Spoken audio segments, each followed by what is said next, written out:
party.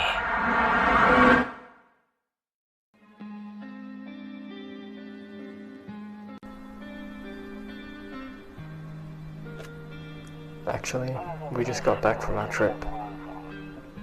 Aren't you tired of staying at home? Yeah, I remember.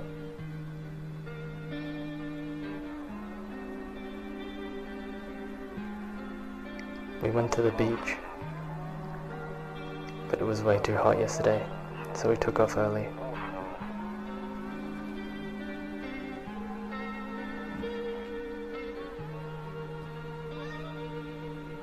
Yeah, we're getting her ready for school. She doesn't want to go, but what can you do, right?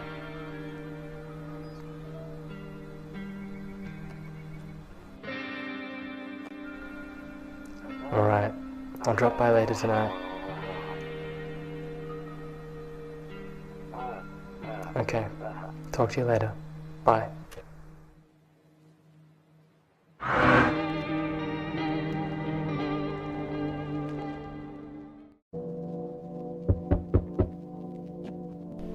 Hey neighbor, long time no see. How's life? The same as it ever was. So, let me level with you. I came over for a reason. I've been getting a little worried about you. Something real bad seems to be headed our way. I just got off the phone with my cousin. She told me the news is saying something weird is going on with the sun. And that there are people coming up from underground. They're calling them visitors, for whatever reason. Creepy stuff, huh? I sure hope it's not true. Visitors? Yeah, that's what they're calling the people from underground. God knows why they're calling them that. I guess it's because they're visitors to Earth, or the surface at least. Or maybe it's because they're going around trying to get into people's houses. My cousin told me that being home alone is dangerous, so I came over to make sure you don't end up hurt, or worse. Okay. Great. Let's continue this conversation in the morning then. I'll see you in the kitchen when you wake up. See you in the morning.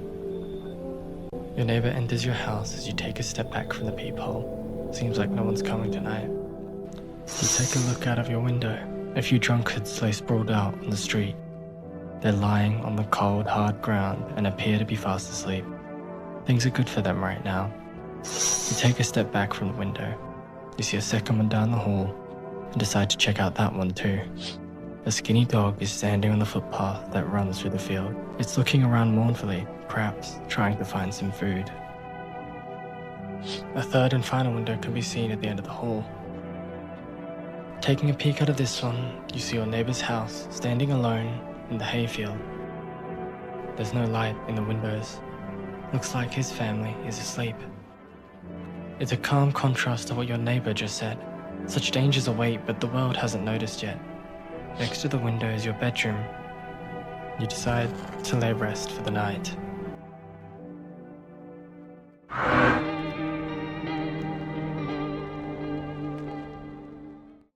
Breaking news. At 6:28 a.m. today, there's a powerful emission of energy from the sun. The burst of energy was far larger than scientists had predicted. As a result, temperatures outside have reached critical levels. The government has since declared a state of emergency. We ask the viewers refrain from going outside during the day.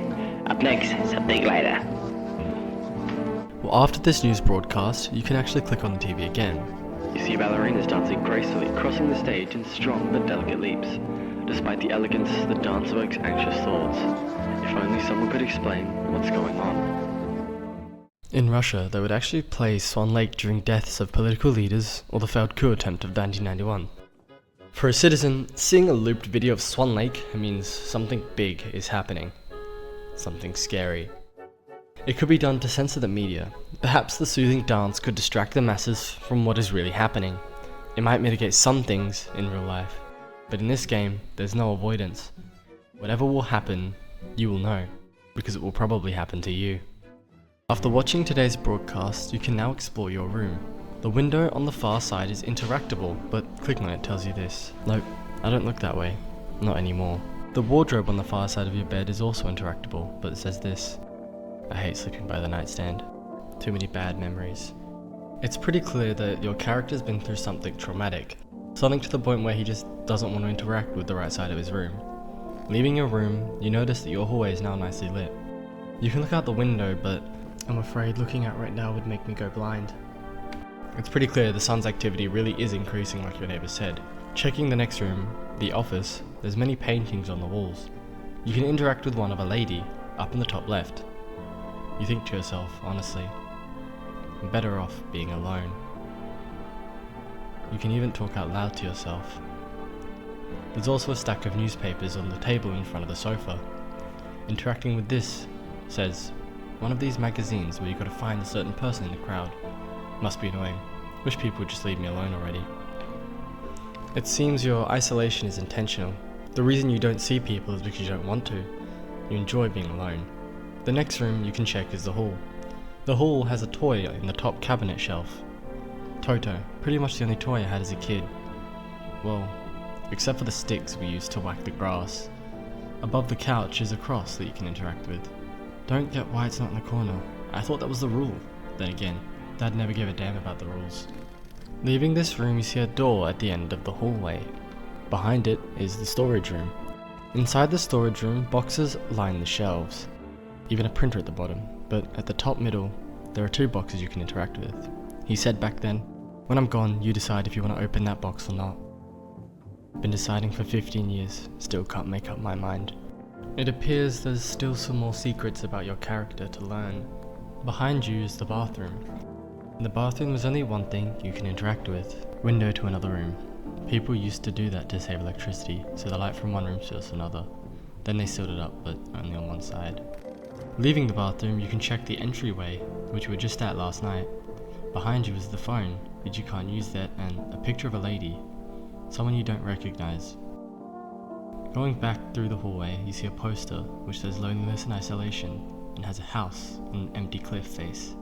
Going back towards your bedroom, there's a drawer with a picture of a cat on the top. Below that is a jar of kombucha which you can use to save once per game.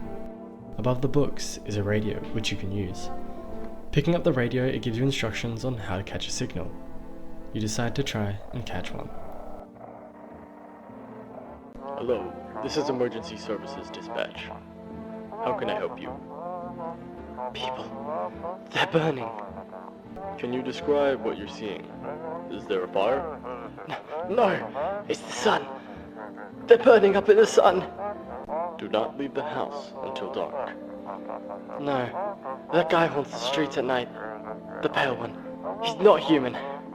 Congratulations! You've now found the 3 main sources of information in the game, aside from people of course. These being your windows at night, the TV in the morning, and the radio during the day. As you go through the game, you might start to question the sources, whether they're telling the whole truth or not, and characters might contradict what you used to believe, but that's for later. You now enter the last room, the kitchen, where your neighbour's sitting. You can interact with him to have a conversation with him. Damn, so it's all true after all.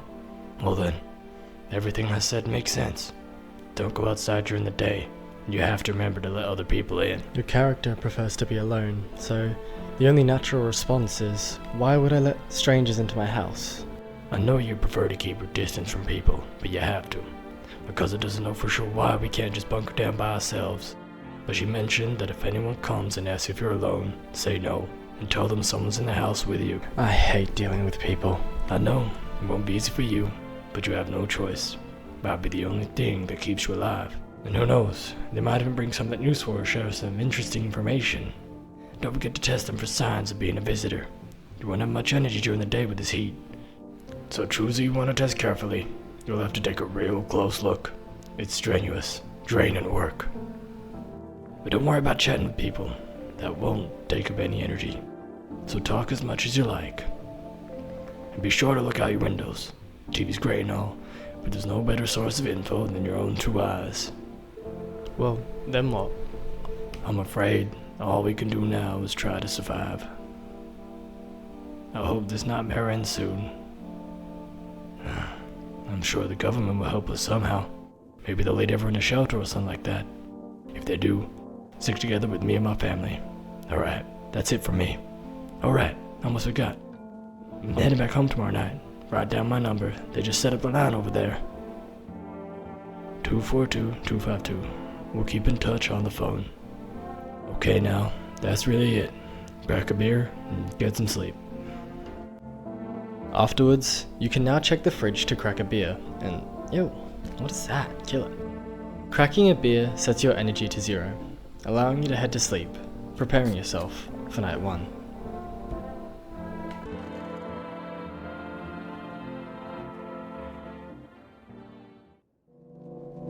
Each night, it's best to check out of each window before you answer to any guests. This is to ensure that you've gathered as much information as possible without forgetting anything. Outside your first window, you spot your neighbour's house. Lights on, it seems his family is waiting for him to come home. Outside your next window, you see teenagers out in your yard. They sit around without a care in the world and they pay you no mind. Outside of your final window, there's a deathly silence outside. Even the drunks have decided not to go out. Are they afraid of something? This is really all you can do at night, just check your windows, so you may as well look through the peephole now to see who's knocking. Standing on your front porch is a little girl. She asks you if her father is home, referencing your neighbour. She says there's some strange people out at night and is scared now. Your dialogue options are basically just tests to see if this is really your neighbour's daughter. She really just talks about the things he does for her, and then goes on a side tangent about how good juice is, and how she tried some of her dad's beer and it's yucky. Clearly your neighbour hasn't raised her right. By now she should be kicking back 10 beers a day at least. She also starts talking about this world from a child's perspective. It feels like opposite day, with people sleeping in the day and going out at night. She doesn't know the real dangers, but hints at there being something in the dark. You get her dad for her, and she yaps some more about a game she's going to play with her father when they get home. It might seem redundant dialogue, but it's really just setting up the innocents early into this catastrophe.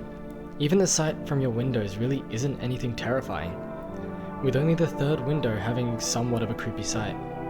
How long can this eerie peace last though? As your neighbours leave, all you can really do is wait for the next visitor to knock on your door. Hearing their knocks, you open the door to a man so towering his face doesn't even fit in the frame. This man was taking shelter at a bar nearby, but got kicked out because someone didn't like him, but he ensures you he's safe. Upon asking if he's a visitor, he's quite rude about saying no, and you're never going to get a straight answer asking that directly. He seems pretty pissed off about what happened to him. This is where the game tests whether or not the personality at the door determines whether you'll let them in. Heeding your neighbour's warning to not be alone, you let him in, causing him to crouch down and thank you. You can see his face, smiling. He seems human. This isn't your last guest for tonight. Upon hearing a couple more knocks, you look back through the peephole and you see a girl with a slanted shoulder outside. She greets you much less confrontationally than the last guy. She says sorry to bother you, but the TV said not to go out in the sun. She seems stressed, but she still has her manners unlike the last guy. Upon questioning her, she tells you about how she used to live near the city, but things are getting pretty bad over there. She just wants to be let in because she doesn't have anywhere to go. She tells you a little bit about her past as a cash register worker who got fired, but that's all you really need to know now. As she seems much nicer than the last guy, you may as well let her in too. She's grateful, but now you've got 2 people in your house. You don't really like to be bothered by people. The next guy that comes to your house greets you with, "Hello there, human." Okay, this bit's getting old now, that's enough. Something's wrong about this guy. The way he speaks, the way he talks about the sun as if it's some kind of deity. Something's not right.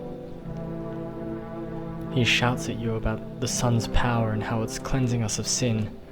It's clear he's delusional. He must be. He thinks the sun's going to cleanse us, not kill us. Unlike the other 2 guests, who seemed human, this guy, there's something wrong about him. So, for that reason, you decide to reject him. He's quite upset about this, angry at you even. But there's nothing he can do, so he leaves. That was your last guest of the night. You have 2 people in your home, and you turned one away. Did you make the right choices? Only time will tell. All you can do now is go to sleep and hope that tomorrow is better.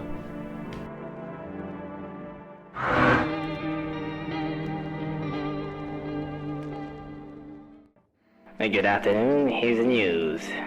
The sun's activity rises steadily as crime levels also reach a new high. According to recent data, the number of murders over the last few nights has surpassed average figures. Experts suspect this is related to society's ever-growing anxiety surrounding the visitors. And now, over to... just a moment. Our studios have received an urgent transmission regarding contact with a phenomenon we are calling the visitors. Eyewitness accounts describe them as creatures that can imitate the appearance and behavior of humans. Avoid contact at all costs. In one case, a visitor was able to be identified with one telltale sign: perfect white teeth. Our early reports seem to back this up. Sources say they encountered an unhoused person with perfect white teeth who later turned out to be a visitor. That's all for now. Stay calm and don't leave the house during the day. Up next, more weather updates, but first a message from our sponsors. Checking the TV again, you get an ad for the delivery service for Rest, in which you can get many valuable items that you might need across the playthrough.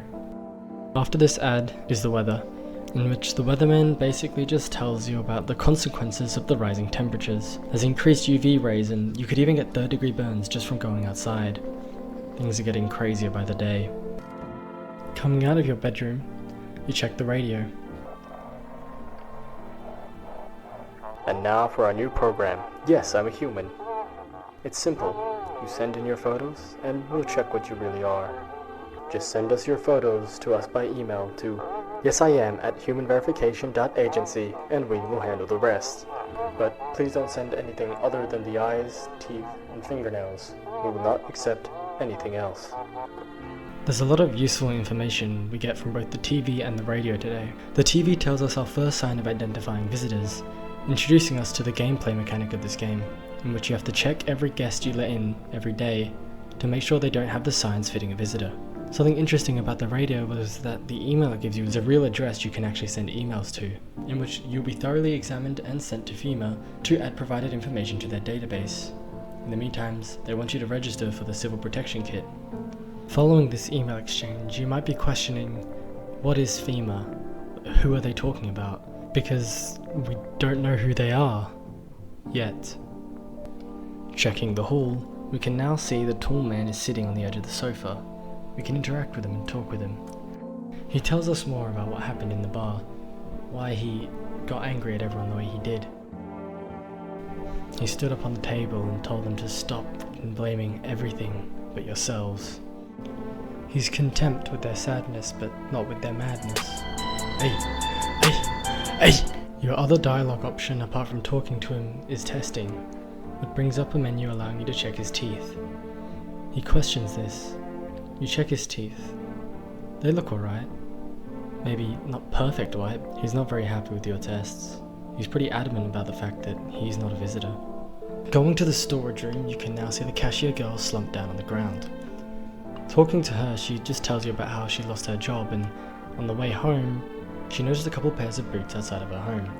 Assuming a friend had guests over, she went upstairs, and just as she was about to see her friend's lifeless body, a man grabbed her and sat her down. Recalling this moment causes her to feel sick, so she stops talking.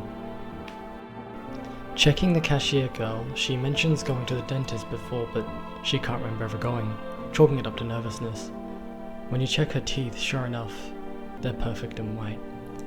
Choosing whether to kill her now just based off this one sign, which she does have a story for, is up to you, but you decide to leave her alone for the day.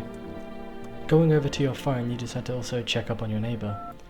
This conversation isn't really much different from the one you had with him in the kitchen.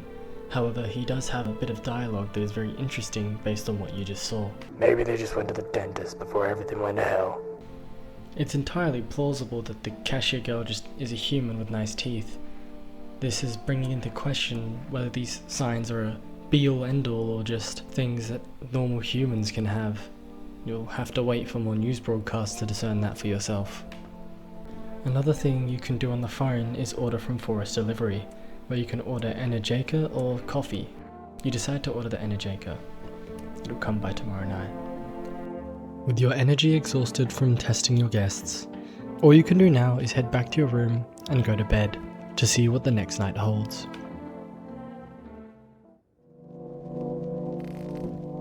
Tonight, your first window carries the same innocence from last night. Your neighbour and daughter are playing out in their yard. The next window shatters that innocence, as the bodies of the teens you saw just last night lay lifeless on the ground, the blood still fresh. Now you're going to need to prepare yourself for the final window, for what you shall see will haunt you for the rest of the playthrough. A man as pale as death itself is standing on the footpath. There are strange folds in his skin. It's as though his flesh is the wrong size for his body. You can't see his eyes from here, but you can feel his gaze boring into you. You suddenly feel a sense of deep fear and pray that the terrifying visitor passes by your house. On day 1, the radio mentioned a pale man who haunts the streets. Now you've confirmed his existence. The pale one. Shaken up, you check to see who's knocking. Your delivery's here. You have the option to talk to the delivery man, but why would you? I mean, look at him, he's sub 5, not optimal. Hair not combed, not optimal for personal presentation. Calling employee a thief, not optimal for employee's reputation in front of customers. Talking to him, he's quite conversational. He doesn't seem to be too down considering the circumstances, even having to work the night shift and lug about excessively large orders for people. After giving you your Energiaker, he's on his way. The first real person for tonight knocks on your door. It's a scantily clad ex-con, dressed like that to avoid the heat. He doesn't seem too bad, just a little weird, and after seeing that horrific monster just moments ago, you figure it's best to have numbers in the house, so you let him in. Following closely behind the exhibitionist is a rockstar with such a cool character design. He doesn't really say much, just makes some rockstar references to a spotlight and shredding. You want to let him in, but he seems to have some beef with the tall man. I don't know you, viewer, but I personally do not stand for tall man slander. As rude as he is, you're more certain he's human than the rockstar is, so you turn the rockstar away. Your third and final guest for the night is a man dubbed Leper Guy by the wiki for his skin condition. Due to his skin, he's faced harsh discrimination, despite the fact that poor skin health isn't a visitor sign. People have become less accepting of differences in this new era, and this poor man has the short end of the stick. Because of this, you decide to let him in. Once more, you're left to question whether you've let the right people in, before you hit the hay.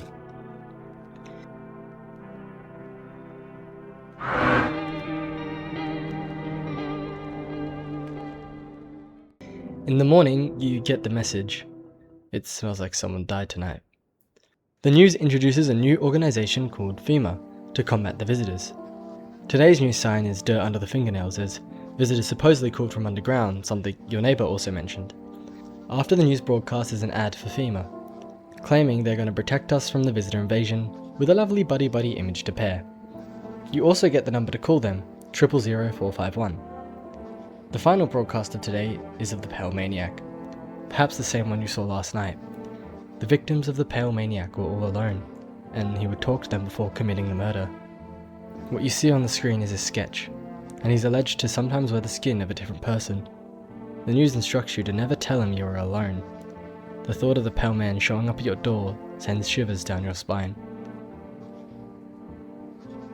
The radio broadcast today is an ad for a visitor spirit cleansing service. They give you a number to contact them. It's not really that important. Today, when you go to check the hall, you see trash bags on the ground, containing the pieces of the tall man who formerly sat there. The visitors killed him.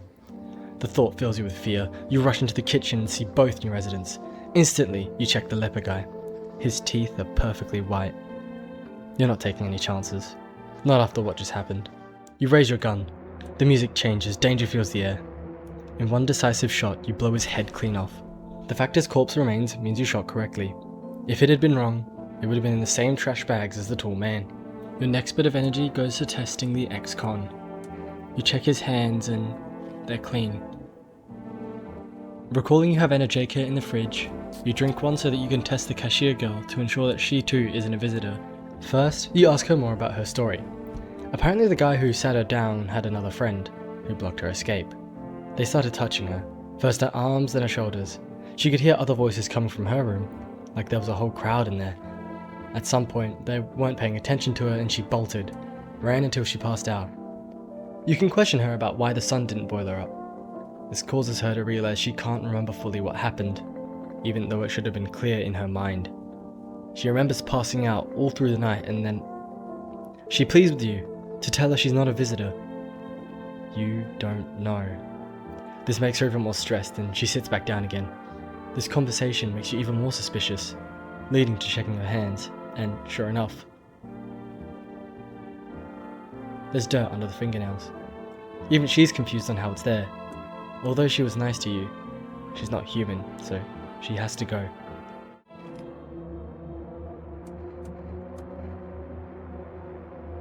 Just like the Leaper guy, her corpse remains. Calling your neighbour today, he mentions the bodies of the teenagers which he saw whilst playing with his daughter last night. As much as he tried to hide it from her, when she got home, she mentioned seeing faces in the grass. But back at home, she said she saw a face in the grass. I'm trying to convince her it was her imagination, but she's not really buying. Who killed them? It was that pale, tall thing. I thought it only killed people who stayed inside. I thought I had it under control. Figured if I ever saw that silhouette, we'd head straight back home. But I didn't think what else she might see. The innocence from last night has been shattered. You end the call telling him to take care, and call the next number added to your wall. The psychics are honestly a nothing burger of a service. She tells you to leave a slice of bread out for your house spirit, mentions Alt F4 being off the table when you don't have a computer, and tells you not to consume mushrooms or kombucha due to their mycelium. Then they ask you if there's been any bloodshed in your home recently, which there has.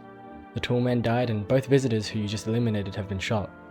The psychic then says it's not a visitor haunting you but a spectral soul, and because it isn't her area of expertise, the call ends. It's a scam. Probably set up by Logan Paul or something. A waste of time, you think to yourself. The final new number you got is FEMA. Calling them, they give you the option to learn more about the signs. For the T sign, you're recommended to avoid using tobacco products, and for the hand sign, you're recommended to avoid washing your hands. This is useful information for later on in the run when you may need to show people if you have the signs or not. We'll talk it out for the day once more. You head to bed for some beauty sleep. Today's window checks are a little more peculiar. Having just heard about FEMA that morning, you already see some agents around your neighbour's home. Could they be collecting soil samples? There are also FEMA agents inspecting and cleaning up the bodies of the teens, which is probably a good thing. That way there isn't any diseases that spread from their rotting corpses. A squad of armed soldiers is outside your last window as protection for the FEMA agents. You finally satisfy the heavy knocker by checking the peephole. Howdy. Hey guys, Yeah. the big bad guy the news was talking about is here. Mm-hmm. Do you guys want to do something about it or nah? I'm good, bro. You got that. Okay. The music when talking to the pale man is harrowing, the audial manifestation of dread. What do you want? Spacious house you've got yourself here. I like it. I've got a gun. Delicious. Despair gives courage to the coward, yes. So, you alone? His face contorts into a menacing grin. His eyes roll back in anticipation. No, I'm not alone. It's your lucky day. I can hear someone whispering inside, but who knows where they'll be in a few days. The remaining guests are pretty normal. A bold man of the theatre who talks about his friends. You let him in. And then another bold man. But the music changes once more, signifying this man's importance. Now the music is distance, as the bold man says, "So, we meet again. I remember things were a bit different last time we crossed paths. Yet we remain alive. It's a strange thing. I don't know how to explain it. I'd like to start our conversation with a divination. Tell my fortune by choosing a page in this book. Where should I open to?" Somewhere towards the beginning. "The dead soon shall speak, but none will heed their words. Goodness me, how shockingly relevant. Though, I suppose, it's not much of a surprise to hear that now." "What does it mean?" "I need to think it through carefully. Do you have any insights to offer? Anyway, I only came here to tell you something. Events will soon begin to unfold. You need to be ready. It may sound strange, but the cat must enter. I cannot yet explain how, yet I am certain it will help you. You can choose what you do with this information, of course. As for me, I think I'll go have a ponder on the deeper meaning of your divination." These are your first encounters with the pale man and the fortune teller, but they most certainly won't be your last. Both of these characters are integral to different endings of the story and tell us a lot, but once again, that's for later. For now, you go to bed.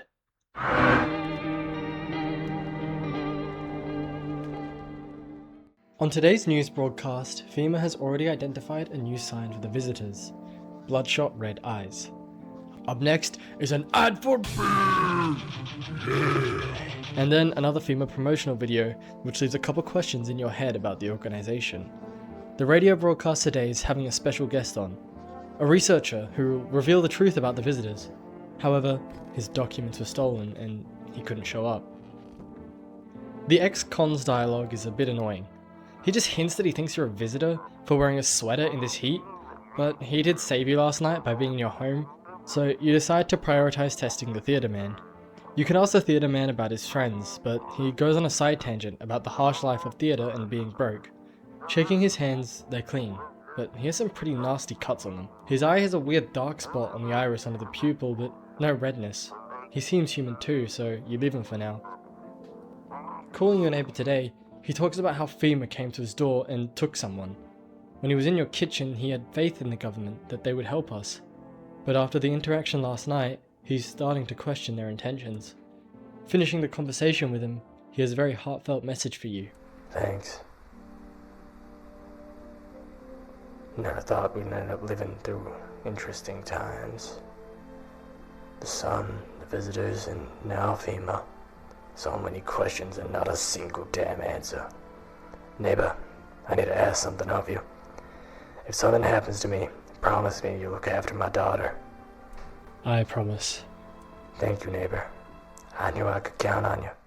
It sounds like his final words, a very ominous speech.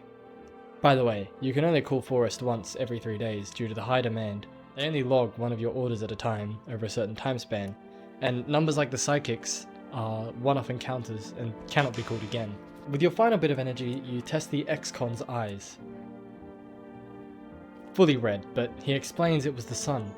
Given no one died last night, you leave him be. Tonight, outside your window, your neighbour's house is ablaze. He probably saw something like this coming given what he told you last night. You hope he's still alive. Worried thoughts circle in your mind. Before your next window, the window beside your door has the entire squad of soldiers massacred, one with his head missing. This is when you check your other window. The pale man mockingly holds one of the soldiers' heads. It's clear he's not through with you, and if he chooses to eliminate you, there really isn't anything you can do to fight back. Now, outside your door is a FEMA agent. Good evening. I'm from FEMA. We're making house calls around your neighborhood, checking in with residents. Are you alone? No, of course not. My squad split up into a few smaller groups so we could cover more ground. This shouldn't take much of your time. How are you going to help us? Our first order of business is collecting more data to send to FEMA HQ. Once we do, they'll be able to develop a suitable response procedure. Right now, you just need to stay calm. So, what happens next? We'll take one person. We'll run tests to make sure they're okay and determine if it's safe for them to continue living in this area. And we'll verify that they're human too, of course. Do I need a pack? Is this your house? Then no. Stay with the other residents. If you need to evacuate, we'll let you know. We'll just take one person and be on our way. Have a good night. You question him, but no matter what you say, he'll always take one person.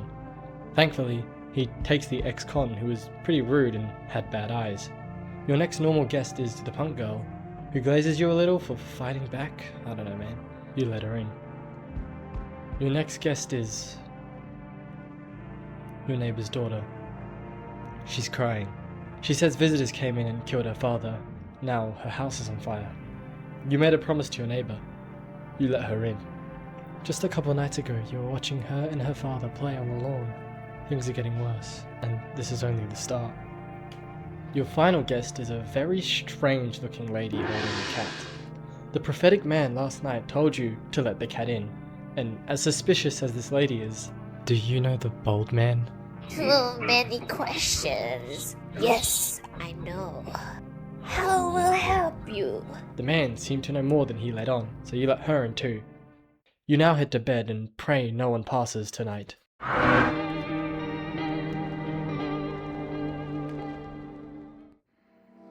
Today's news broadcast announces a quarantine mandated by FEMA, and the new sign is hairless armpits. Checking armpits is a bit weirder than the other signs, but nothing is over your safety. Next is a report which states that FEMA suggests being a visitor is potentially contagious, possibly a biological threat. It's best to isolate and report visitors through mandatory attendance slips, forcing the FEMA agent to take them on the next round of data collection. Here's where I'll step back from the story now that most of the intricacies of the game have been experienced. Every so often, you'll get a visit from either FEMA or the Pale Man. FEMA takes people from your house, stopping you from hoarding people who you know are human, while the Pale Man checks if you're alone, forcing you to keep letting people into your house. If you let visitors in, they kill people, and if you kill them all or FEMA takes them, then the Pale Man will game end you. Get shift, my G! Oh, Farmer Love, it's a madness. Essentially, you need to always be balancing your energy with your tests so that you can isolate visitors before they become a problem. And you also need to balance who you let in to ensure that you always have enough people in your house so that if they are taken in for testing or visitors kill someone, you'll always be able to eradicate the threats and not die to the Pale Man. Deeper into the game, things will get even more complex with certain characters, and checks will get harder to play around. The radio broadcast today is an ad for the phone roulette, a service that will connect you with your perfect conversation partner. Calling this number, this happens. Hello, you've reached the phone roulette service. We'll connect you with your perfect conversation partner shortly. Please hold. Hi, hello. Hello. I need to talk to someone. So much has happened recently. I tried reaching out to my friends and people I know, but nobody answers. Then I found out about phone roulette. Maybe it's not the best place for me to be pouring my heart out, but I don't have much choice. I know it's not right to burden a stranger with my problems, but you have no idea how much just talking to someone will help me. It would make me feel so much better. Would you mind listening to me? Okay. Thank you so much. Thank you. I think it might be easier if I tell you a little about myself. Anything in particular that you'd like to know? You said your friends wouldn't answer? I'd love to try calling them again, but I don't know how. When the cataclysm started, I decided to leave my hometown, fly as far as possible from the heat. I promised everyone I'd call regularly, check in with each of them and see how they're doing. But when I got here, I couldn't reach them. Later, I found out why. Their phone lines had been cut. The whole city was cut off from the rest of the world. Now I'm here, safe. But all my friends, the thought of never seeing those I care about again terrifies me. I miss the quiet days, when life felt simple and the future was something to look forward to. Why did you go alone? I didn't want to, but my best friend actually wanted to come with me, but he couldn't. He didn't have the papers to travel. And when the cataclysm hit, getting them became impossible. He was so crushed.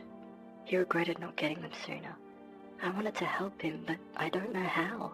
I think he was in love with me, you know? He cared about me so much. Always supportive, always ready to listen. Eventually, I realized we liked each other. I wanted him to confess his feelings first, but I guess he just couldn't find the right moment. And then the cataclysm started and there wasn't any time for that anymore. I regret not telling him first. Well, you know a little about me. Now it's your turn. I'm not used to talking about myself. Don't be shy. I'm ready to listen. I'm lonely. I had a tough relationship with my father. I'm no longer a part of that family. Now, all that's left of them is this house. I'm sorry. It sounds like you're not too thrilled about the house ending up with you. Pretty much. I can't even imagine what you went through. Hey, thanks again for talking to me. Goodbye, and stay strong, okay? You can get more of a glimpse into your character from here. Even though you self-isolate, you still feel lonely. You also have hatred for your father, something you've been holding on to for years, and now you're living in a home that you don't even want because it reminds you of your former family every day. Something new you might notice is the rug on the floor has been disturbed, revealing a door to the basement. This was caused by the cat, who you let in just last night, and you can also interact with, pet, and pick up.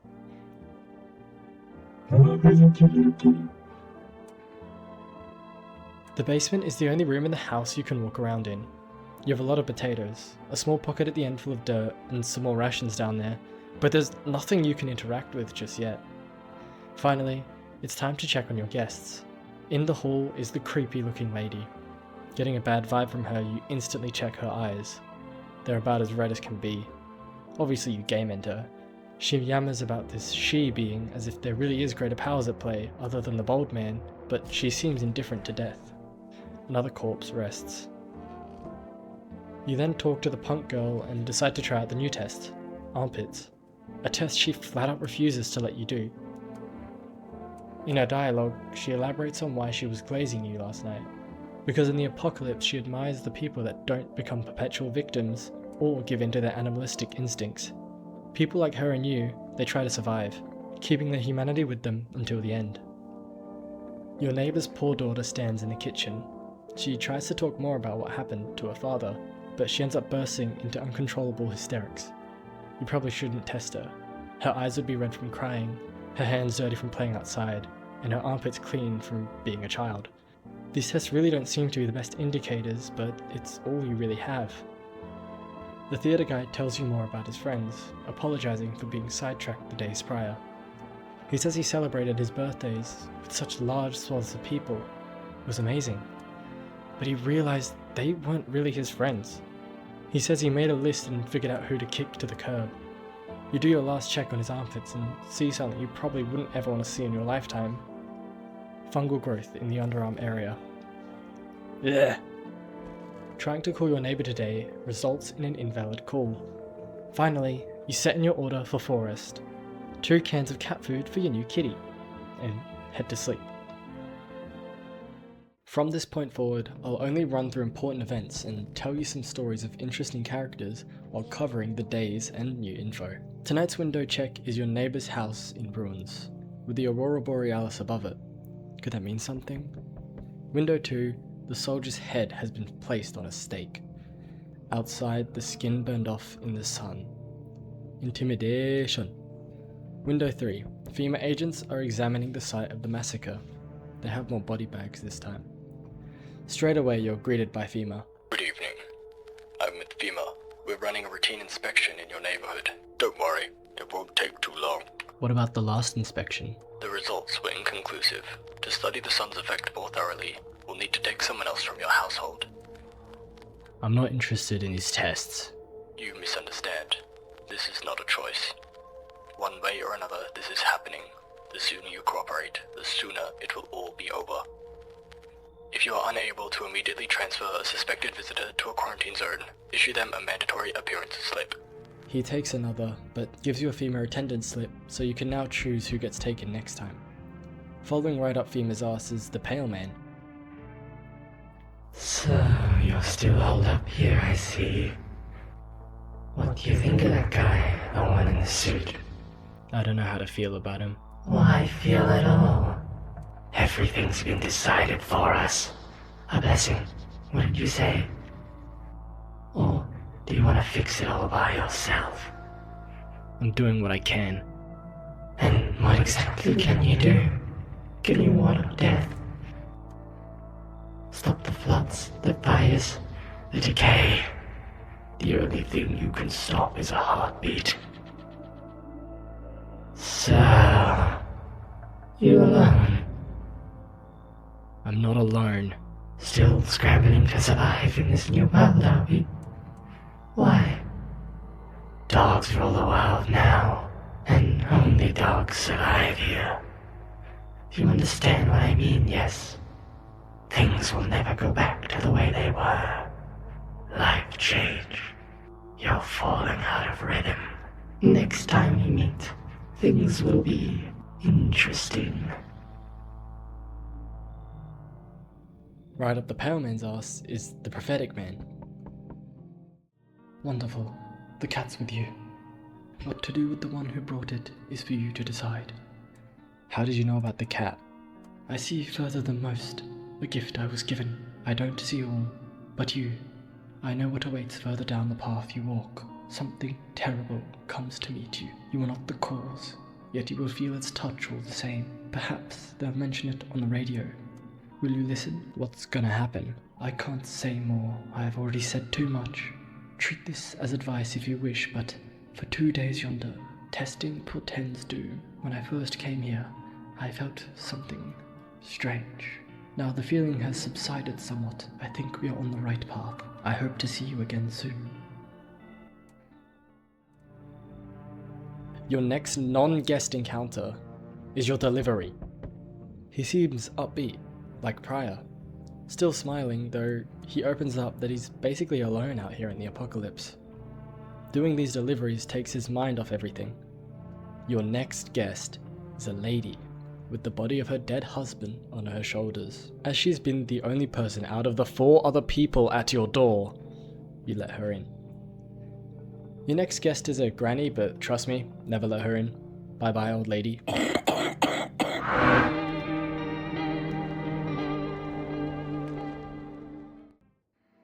Today's news, wildfires are breaking out, and a new sign, aura film photography, in which dark blotches indicate a visitor. Undeniably, the coolest sign, closely followed by the eye sign.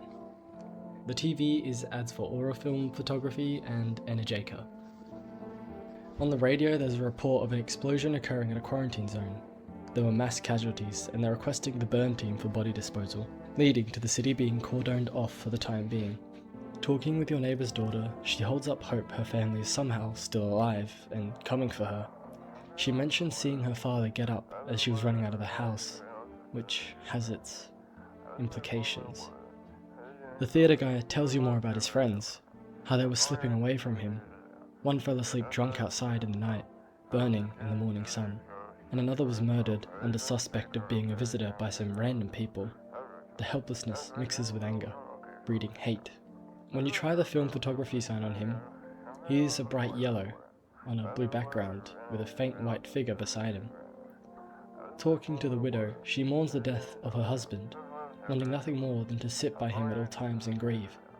Testing her teeth, they're a bright white, but not perfect. You give her a pass. Taking her photo, she crashes out, saying you want to memorialize her husband's death, but lets you do it anyway. Her photo is a deep blue with black shadows around it, but again, nothing suspicious. No more phone numbers to call. Good night. The music's different. Your first window is of a lady dragging her injured husband in front of your neighbour's house. He could be dead. You can't tell. You're left with the thought things will only get worse. Your next window, there's many bodies on your lawn, and a FEMA agent holding a gun with a smoking barrel. The final window shows panicked people frantically trying to find somewhere to stay, but no one's doors are open. Today, the view outside your peephole is astonishing. Ignoring the burning buildings, Santa says to you, Why, hello there, dear boy. "Who are you?" Oh, I'm just an old coot who knows a thing or two about mushrooms, but never mind me right now. The mycelium told me something very troubling. Oh yes, the mushroom festival is upon us, and time, my dear boy, is slipping through our fingers. So please, listen carefully and heed my words well. Mycelium? Yes, I know it's hard for ordinary folks to understand. They speak in their own strange way. Mycelium is how the mushrooms talk to one another. I learned to hear them by studying the Book of Smiles, but what they told me last, well, let's say it's not good. They spoke of the mushroom festival drawing near, and that, my dear boy, is no good at all. No. The Book of Smiles? It's a special book, the most special in the world, in fact. It will tell you what must be done, but I'm afraid there's no time to read it all. It's a big book, and time's not on our side. So I just tore out the most important pages. Here, my boy, take them. You keep them. But why? It's just a small part of the book, and I know it by heart. Mayhap I'm just wasting precious time with you young'uns. He's a pathway to a unique ending, but for now, you ignore his insane story and stare in horror at the entire city burning behind him. Was this caused by the sun? Visitors? Or was it man-made? There are no guests tonight. The Mushroom Man is actually a rarer encounter on this day, meaning all you'd usually get is the sight of the burning buildings and then off to bed, really letting you soak in the twisted turn the world's come to. Can you even remember the innocence of just a few nights ago? Today, the TV reports that due to unresolved circumstances, FEMA has sealed off the area. No new signs today. The next broadcast is on the origin of visitors. Ghosts, creatures from deep underground. Rumors continue to swirl about the visitors' true origin. Are they aliens? The Walking Dead? A lab experiment gone wrong? Nah, the government says it's a human who's come into contact with a biological agent. Afterwards is an ad for ciggies. Don't smoke, guys. The guy on the ad looks cool, but he's not. The radio broadcast is a distressed individual telling people not to go near the outskirts. FEMA are killing people.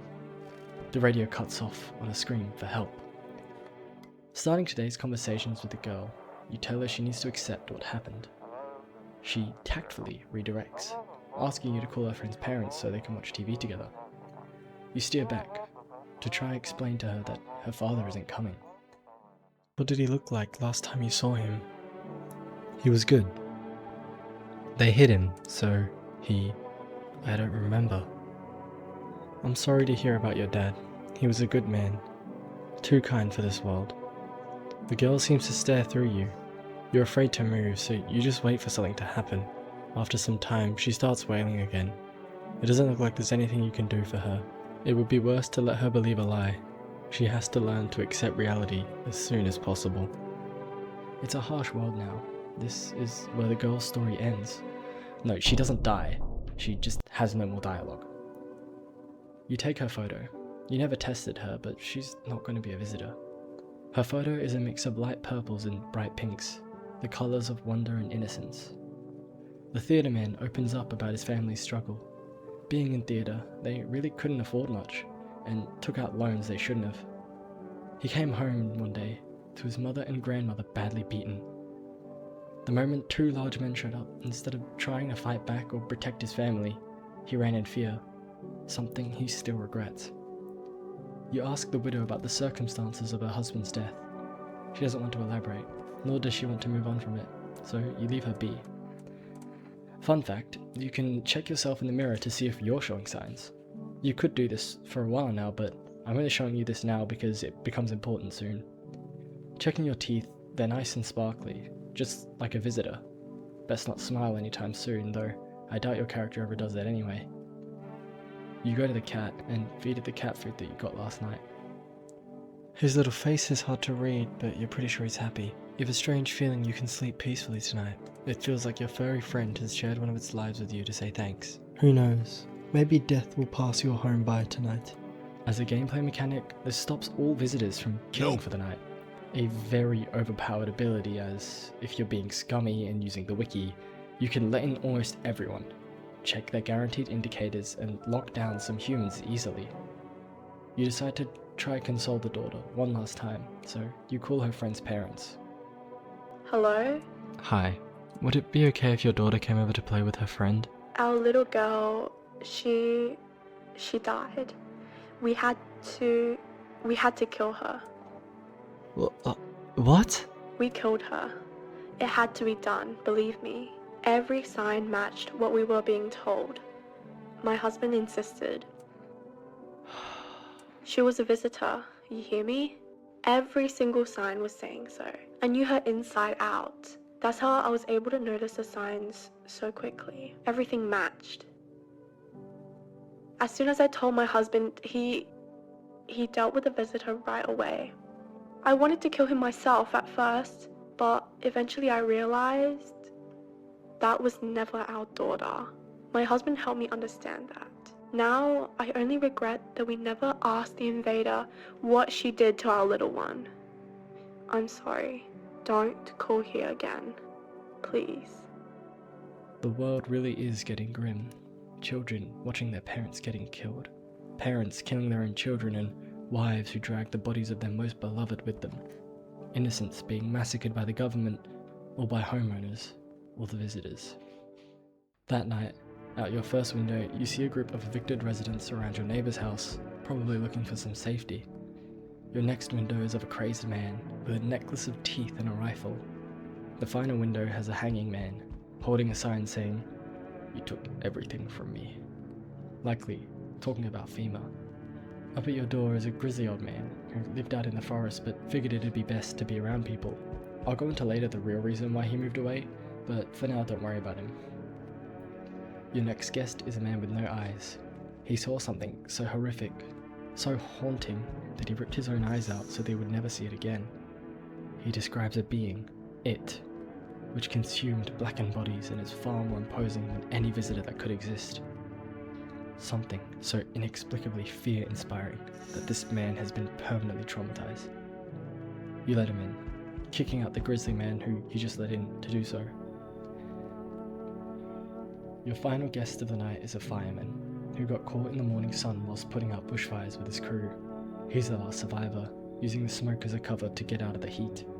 He's nothing more than a charred husk now, holding whatever little life he has left to your doorstep. You let him in too. On his way in, he hands you a theme slip before you head to sleep.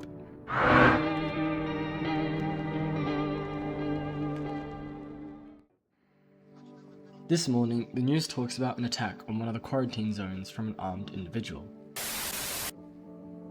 Silence is the harbinger of death, a sinister quiet that drains the soul.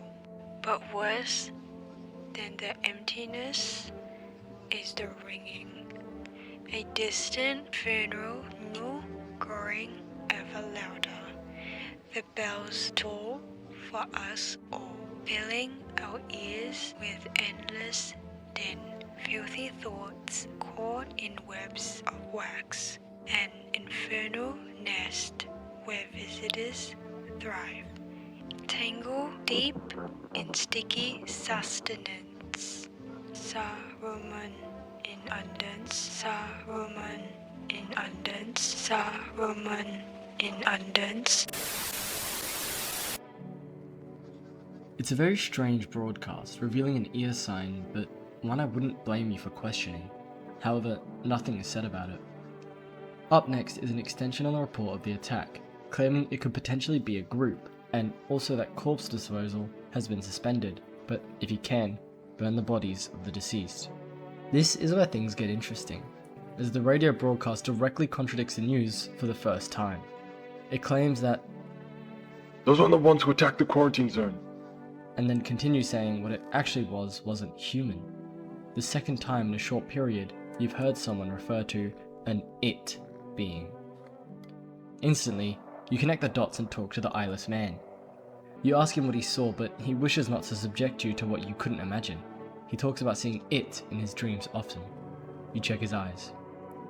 Sure enough, they're just empty sockets. Side note, by the way, his dialogue is hilarious. Like, when you go to take his photo, he's like, "Just use the flash, I don't care." And the photo itself is insane.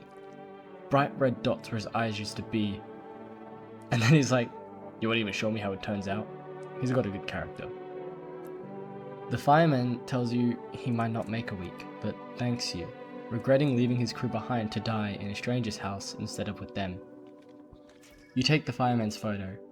It's all a jagged orange with a black shadow around him. Nothing suspicious, but he really is nothing more than a burned corpse right now. Your conversation with the theatre man is over. May as well hand him a slip so that you can explore the other characters without them being nabbed up early. Talking to the widow about her memories with her husband, she recalls when they were younger.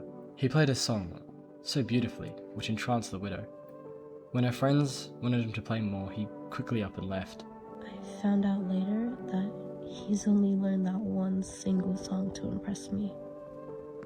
I still have a photo of us from that night. It's seen better days, just like us. Now you can't play for me anymore. You sung me your last song. With all that done, you order some cat food and head to bed.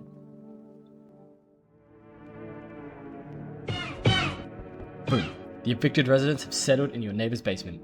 How long can they afford to stay there? Who knows. Boom. Starving dogs in your yard. Bellies growing slim and the aurora borealis once more. Probably best not to go out right now. Boom. People from the quarantine zones quietly enter former residents' homes, the hanging man acting as a grim welcome sign. The night starts instantly with a FEMA check. Hello, We require more test subjects from you. The sooner we get them, the better. What's going on in the city? Repercussions. Keep resisting and there'll be even more outbreaks that need wiping out. Hiding visitors only makes them multiply. And that only leads to more violence. How long is all this going to continue? We're still studying the cause of these events. Stay out of our way. Hard to say when things will return to normal. We need to run more tests to keep things under control. Cooperate with us, and this will all be over before you know it. So what now? We need people. Two, to be precise. It'll speed things up. This is all for the best. No, I'm done. For fuck's sake. Have it your way. You enjoying the view behind me? That's what happens when stubborn assholes like you get in our way. Resist and it'll happen again. We care about this city. Just give us people. You'll get them back soon. Thank you. This dialogue brings up the question of what happened to the city. Maybe it wasn't the sun. Maybe it was FEMA. It's a very explosive conversation. The worker seems to be subtly threatening you, and he takes two people, fireman and theater guy. There's a growing tension between residents and FEMA. Your next guest is another non-guest, the cult leader. Yes, your house is perfect. I can feel it. Yes, and it's mine. That is correct. Death is everywhere. Some were burned, some dragged out and executed. Death's taken a liking to you, yes? You look like some kind of cultist freak. Perhaps I do. Is that such a bad thing? This is my shroud. There will be need of it once I die. This way there's no need to find cloth to wrap our dead. We don't believe in salvation, not unless it comes from death herself. She's already near. We're simply helping her cross the threshold. So, what is it you want? We must perform the burial rites in ways and your house is perfect for it, yes. Death's influence is strong here. What's been happening here anyway, in any case? Let my brothers trespass here. Protect them. They must survive long enough to complete their tasks. Not exactly burning with excitement at the prospect. Perhaps you'll end up burning after all. Watch over my people, and remember, if one of them dies, your house will be reduced to nothing. Forgive me, but there would be no other way to accomplish our divine mission. I don't like being threatened, but fine, I'll help. Thank you. They shall not need much time, but still, watch over them. See you later. I'll come to check on you. He gives you his brethren, whom you always have to accept. The next character you saw outside your window last night. The crazed man. Keeping your distance, huh? Good. That's what improves your odds of survival. Unless you're a visitor. Who are you? Someone who's here to clean up the filth my neighborhood's dealt with. You don't need to know nothing else about me. What's with the gear? Is that supposed to make you visitor-proof? Visitor-proof? Yeah? You mean this necklace? That's a good term. I'll have to start using that. It's just a reminder. So I don't forget how many houses and how many towns I've purged. I pull a single tooth from each visitor. They're the easiest trophies to take. And if one really leaves an impression on me, I might just take someone else. So why are you here? Hold it. You already asked your questions. Now I'll ask mine. Anything going on in this neighborhood? Any threats I should keep an eye out for? A half-naked visitor annihilated an entire patrol. Just one? Half naked? So he wasn't wearing any protective armor. Interesting. You actually saw him? Yeah, I believe you did. You don't talk like someone who's in the habit of spreading rumors. You've got my attention. I'll be back later. This won't be the last time you see him, and the next time he'll be a lot more dangerous. The delivery man looks down today. His coworker got taken by FEMA due to red eyes. What if due to lack of sleep, your man gets red eyes too? He doesn't smile this time. A week in the apocalypse has damaged him. You're not with FEMA, are you? The conspiracy theorist claims to know all kinds of secrets, so of course you let him in. He's the last guest for the night. Time to sleep.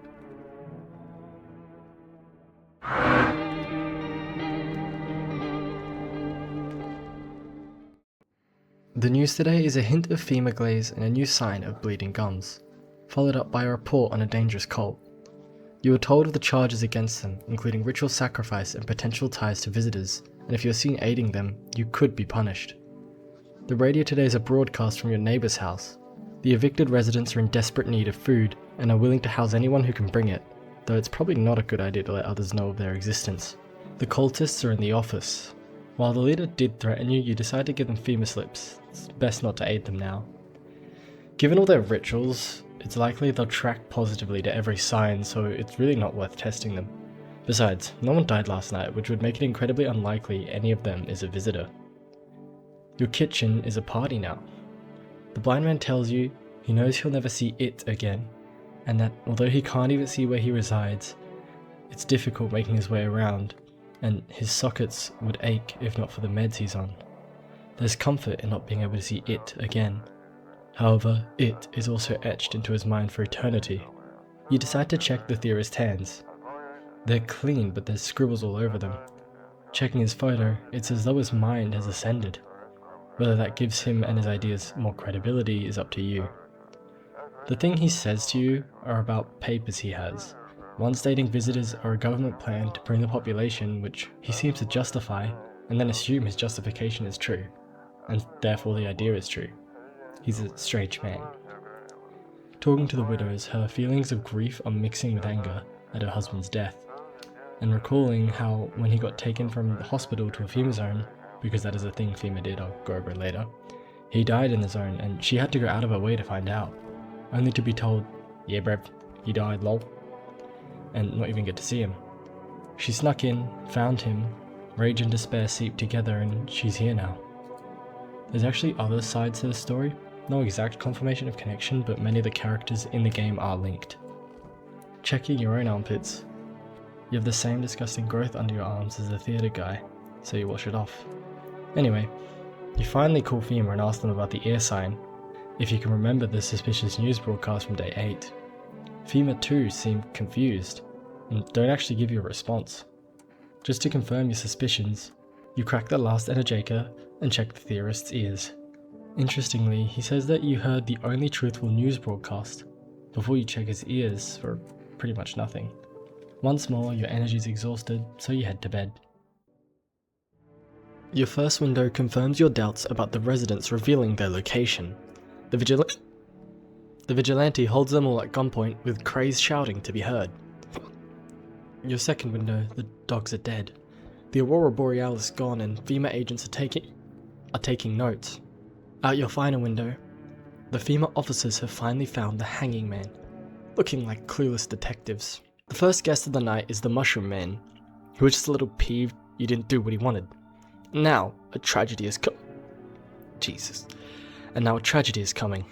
Your next guest is a large woman with probably a southern accent. Your house is pretty full at this point, and you're fairly certain there isn't a visitor in. Oh my days. There isn't a visitor in it, so why risk letting her in? She's one of the rare characters that, when rejected at the door, she starts knocking on your walls.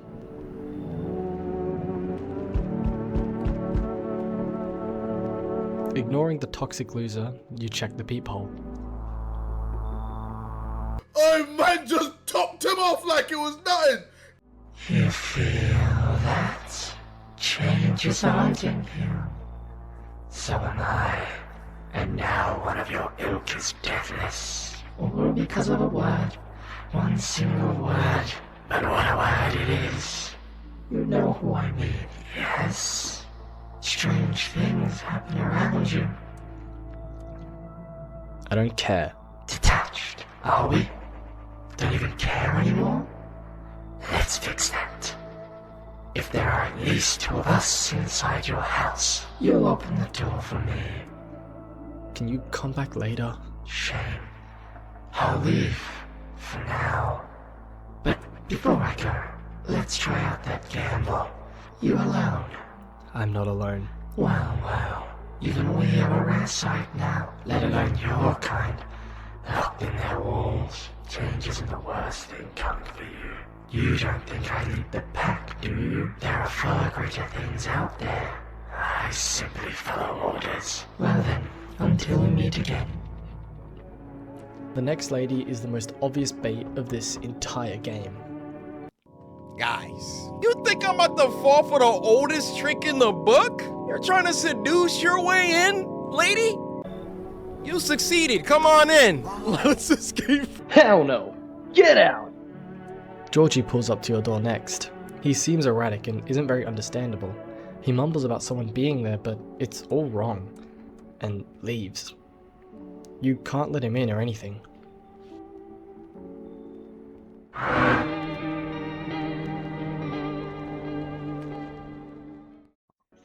Bro, I literally just woke up. Why can I hear her still knocking? Like, can you do something about this, guys? Nah, she's chill. The news today reveals the skin irritation sign and announces further investigation into the attack from a couple days ago, with the following broadcast talking about raging wildfires. There's someone on the radio, frantically warning people that FEMA is suppressing radio signals, blaming FEMA's murders on the criminals who attacked them, and to run while you still can. FEMA is trying to kill you. The cultist photos are all kind of similar, with nothing too noticeable. The afraid one has a greenish blue aura, the solemn one an orange blue, and then the hunched one has a mix of the prior two's colours, which is green, blue and orange. The blind man recounts a dream he had last night about it. I had a dream last night. I was walking along the tram tracks, heading home. Houses, trees. I heard the trolley coming and stepped to the side. I turned around and saw something snatch a man in the street. It moved so fast, I could barely see it, but I know what it was. I ran after the trolley, but I never got close. I'll never reach it, never reach the truth that hides at the end of the line. Then I woke up. The conspiracy theorist has some more theories for you, that FEMA are the visitors and that they stand for the facility of eradicating mankind altogether, but then he doubts himself.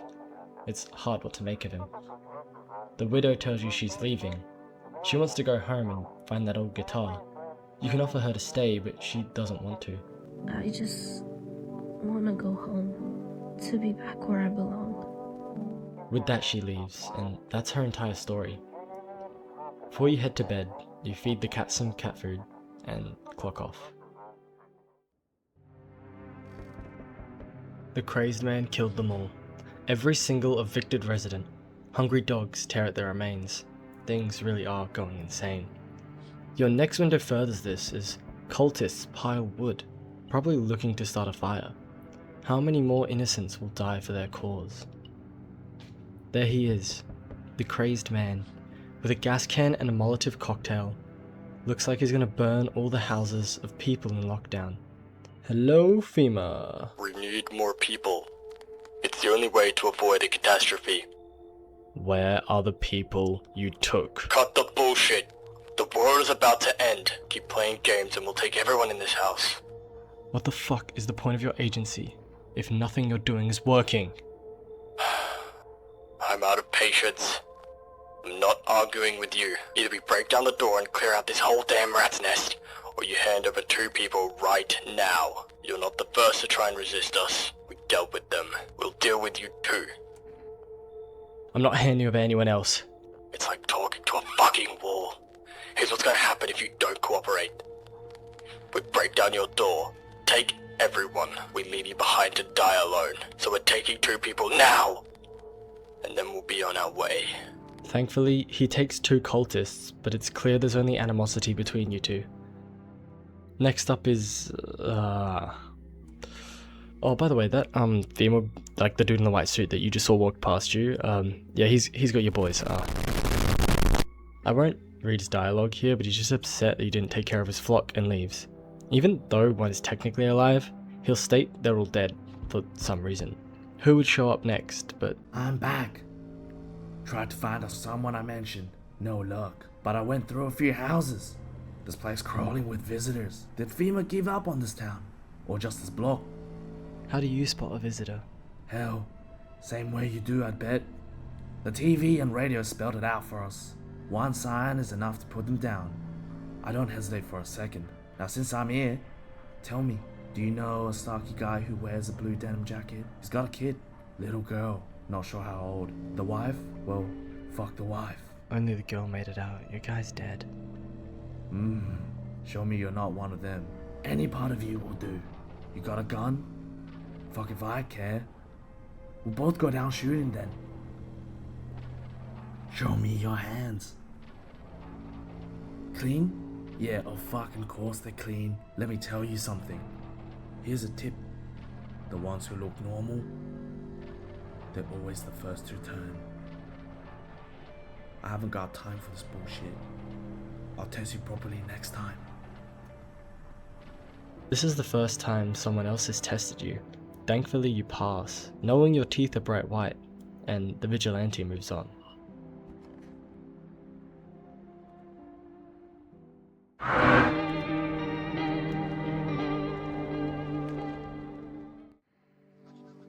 This is what I'll call the pointy end of the game. The FEMA visit last night was the last one for the rest of the game, meaning you don't have to worry about your numbers dwindling. For the most part, no other non-guest character based endings are available to you now, and it's pretty much a straight slog to the final few days.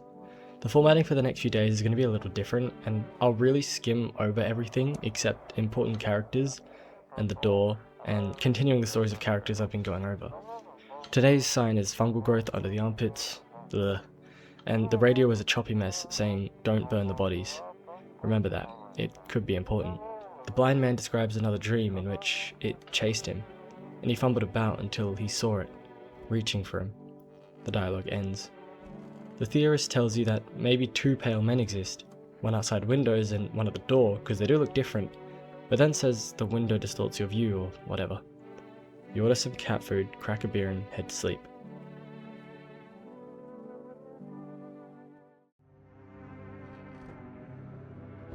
The bodies across the yard have been burnt to a crisp, and some thing has scared the dogs away.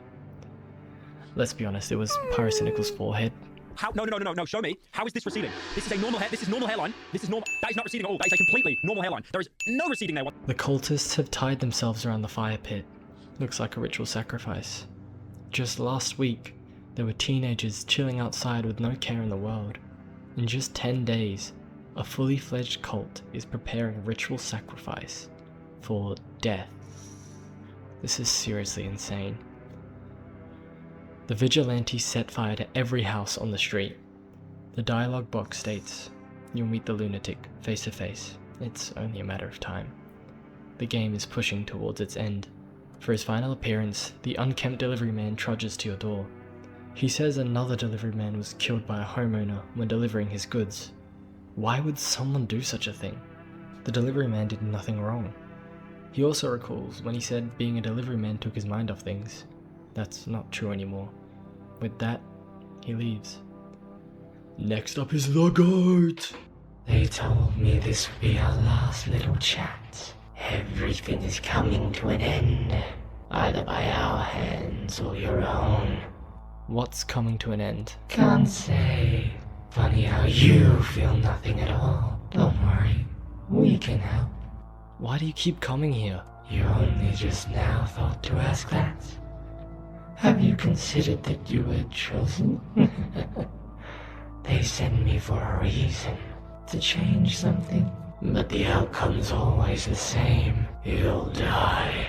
If not today, then tomorrow. If not tomorrow, then later. You will disappear. But for now, have you let any of us into your home?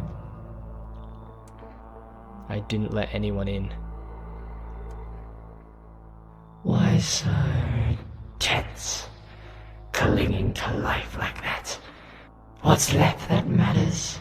You're all alone now. So, you're alone? I'm not alone. So you are ready. Do you feel fear? Yes. Still can't take matters into your own hands. That's why I'm here. The next 3 guests are random, but as your house is pretty safe right now, you reject all 3. The pale man not entering just a moment ago confirms you have at most 1 visitor, due to his little gamble, and so letting anyone else in right now is more dangerous than it is beneficial. Okay, I know I just made a pyro joke, but I forgot this guy came on this night for me, and it's kind of hard not to. Yeah. And then... Oh, fuck!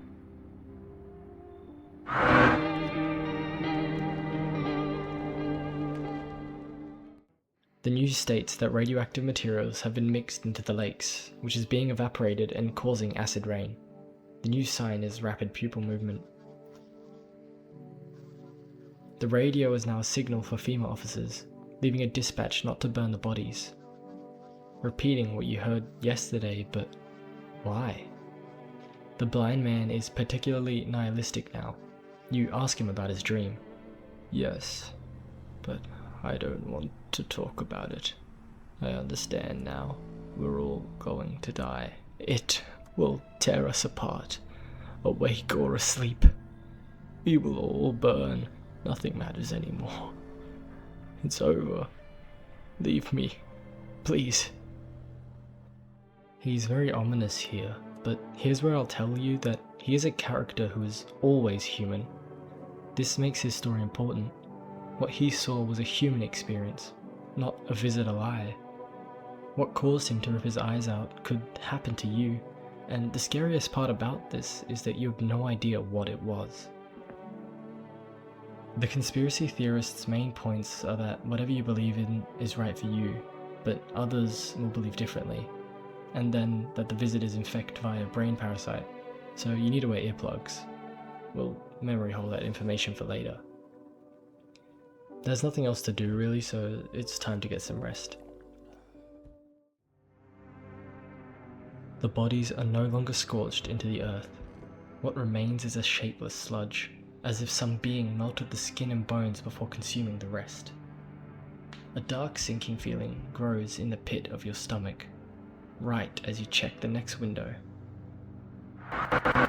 There are FEMA agents, but more importantly, something horrifying dashes past your view. It's dark, unknown, and far more intimidating than the visitors of prior nights. The cultists' faces are twisted in an unsettled, deep fear. They saw something before they died, something far scarier than the fate they had just condemned themselves to. For the last time this run, you see the Aurora Borealis above the rubble of the neighbouring houses. While families, innocents, and the like burned alive last night, tonight they are nothing. Your first guest of the night is the culprit of this attack. I'm back. Not sure why the hell I bothered though. If my brother hadn't been so gutless, maybe he could have kept his wife and kids safe. Now who knows where that Brad is? How are you holding up? Same as always. I even told my brother, man up, look out for your family. And what did he do? Folded like a total pussy. Now his family is either buried or in fucking pieces. How do you think the world ended up in this whole mess to begin with? It's because of cowards like him. Saw a family not too long ago. Stocky died, held it together, even with the visitors screaming at his windows. Got his family out the back door, ran off into the woods. I put down the freaks, but they never came back. Thought they were done for, but days later, they found me. First one through the trees, his daughter, shotgun in hand, eyes wild but alive. That's what I respect. Nothing like my brother. If he died sooner, his family might have made it. Anyways, that's enough story time. I'm testing you. Show me you're not one of them. Open those damn eyes wider. Quit fucking with me. Alright. Still doesn't mean you're safe. You're all free to go. For now. I don't got time for this shit. I'm done here. You won't ever see me again. Enjoy what's left. You pass the final tests and he leaves for good. Your next guest is a homeless man who was just checking if anyone was home for a nice place to rest. But from now on, you will never see the Vigilante, Pale Man or FEMA again, so you may as well let him in for fun. The following guest is a former doctor who can no longer work on patients as there are no more hospitals. You let him in too. That's all. Good night.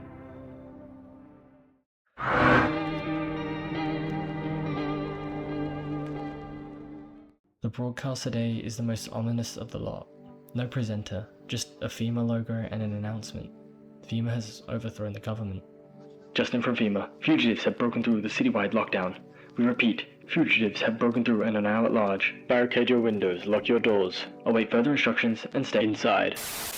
The radio once more is a patchy mess, and whoever it is needs backup. They cannot contain the subject. It's probably referring to that. Now, whilst I test and kill the remaining visitors in the house, let me round off a character's story. From the moment we let him in, the blind man was slowly consumed by the thing he saw. It chased him beyond his sight, into his dreams, and into this very house. Even though he tried all he could to avoid seeing it again, he knew it was only getting closer and closer. The greatest horror. Something so unimaginably torturous to a human mind that it drove him here. Hanging from your kitchen ceiling is the blind man's corpse. He couldn't hold on to life anymore. He tried to live in the past few days, but realized he couldn't run forever. For the moment it was placed in his mind, he was doomed. And yesterday he accepted that. As he is always human, this is a tragic story. He didn't choose for this to happen, it just did. And the mere thought of it drove him to the final solution. So it turns out that the conspiracy theorist was a visitor this whole time, so you kill him. Shaken by the traumatizing sight in your kitchen and exhausted from the past 12 days of maddening, worsening terror, you go to bed. You can try and check your windows, but there's no time for this today. You go to your door and it looks like no one's coming tonight. Maybe they're all terrified of the fugitives, the acid rain, getting caught in the sun, getting caught by visitors or by it.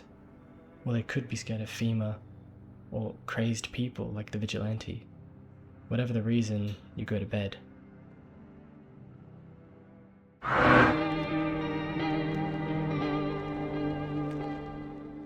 By the time you wake up, you think to yourself, it's time to board up. Things will only get worse.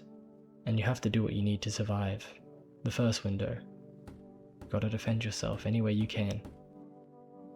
You can't open the doors. Your second window. The world's cursed, but there's still a chance to survive. The final window.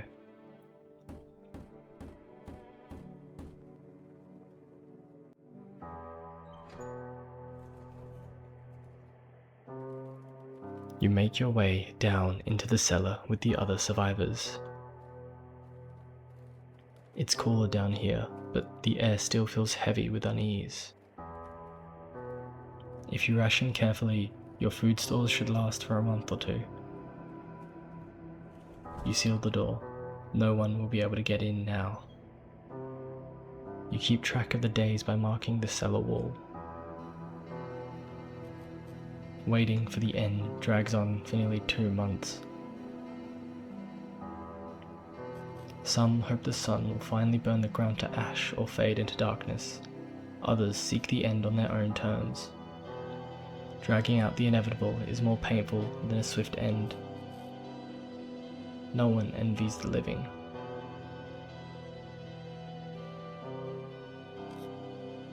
One day you catch an announcement on the radio.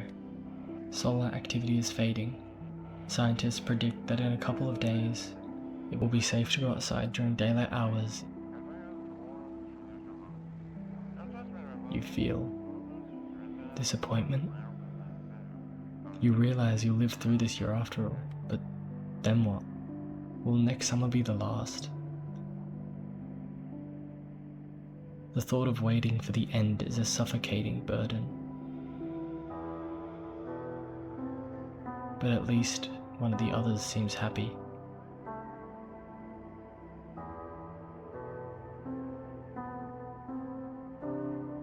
Who knows? Maybe there's still a decade left ahead of you.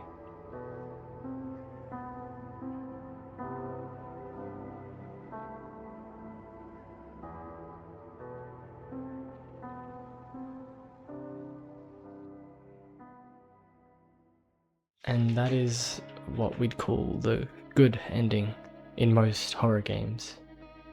But in No I'm Not a Human, it's more lethargic. They don't leave you with a happy, you survived, good job. It's more a, you survived, now what?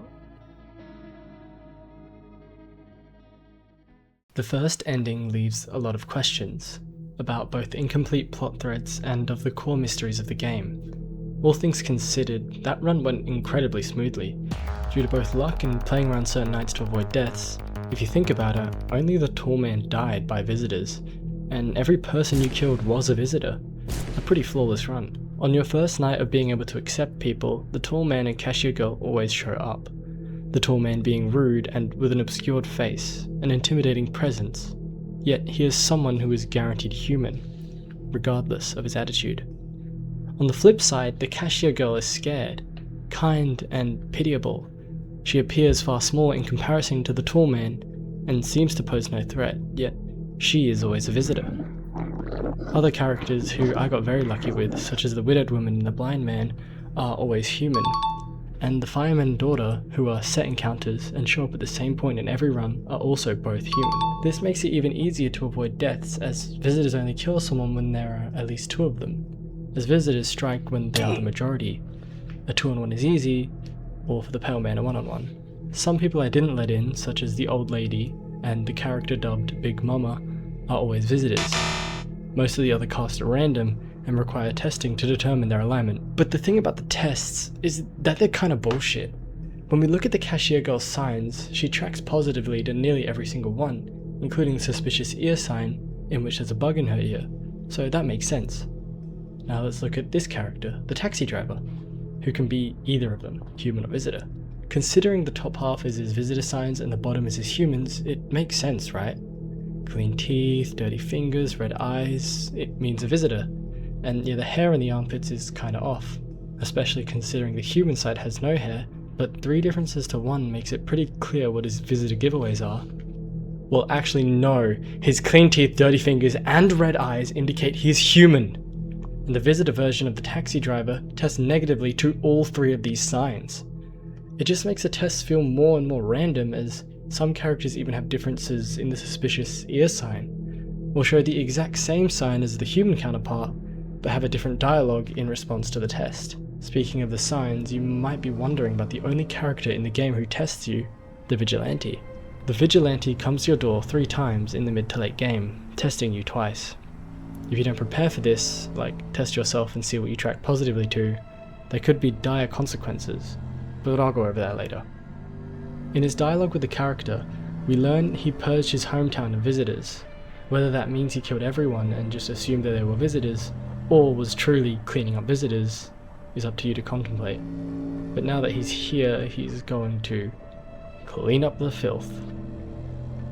We also learn that he is our neighbour's brother. However, he came too late to save him and scorns his brother for being too weak for this new era. The Vigilante is irrational and kills anyone who has any sign positive, no questions asked. As a gameplay mechanic, the Vigilante is a way to control your resources.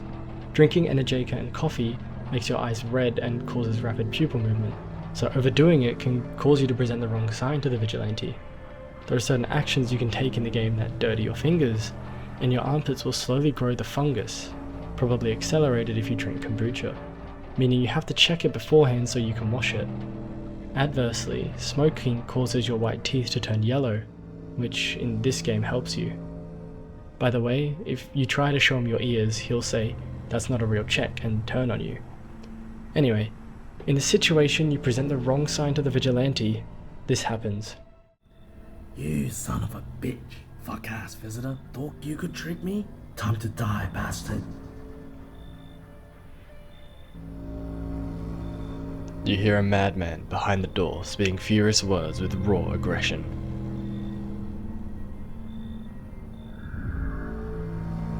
You can only wait, hoping nothing will happen.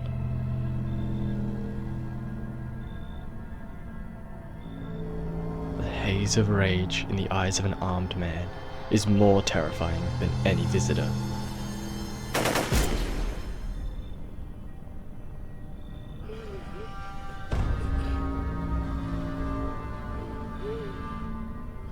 you hear his shallow wheezing. Bastard! He got me!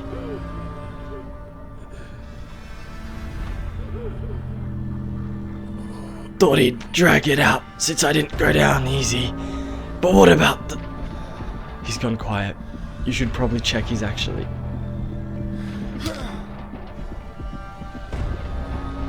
Because of scum like you, so many are dead.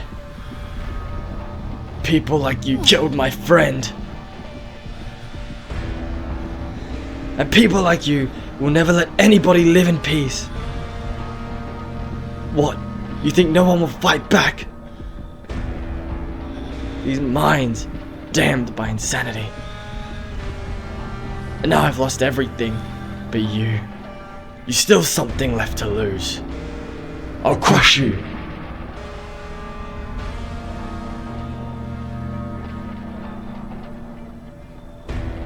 I'll drive you deep into the ground.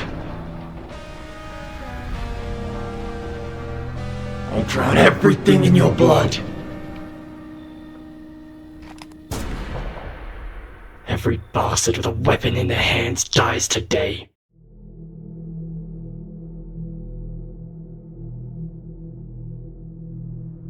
In this ending, you kill the Vigilante.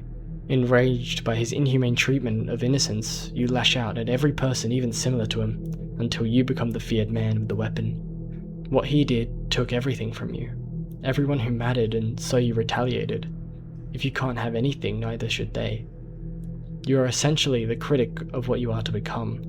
Where the Vigilante reduced humans to signs, and a single pass meant death, you reduce humans to a weapon, in which having one means death too.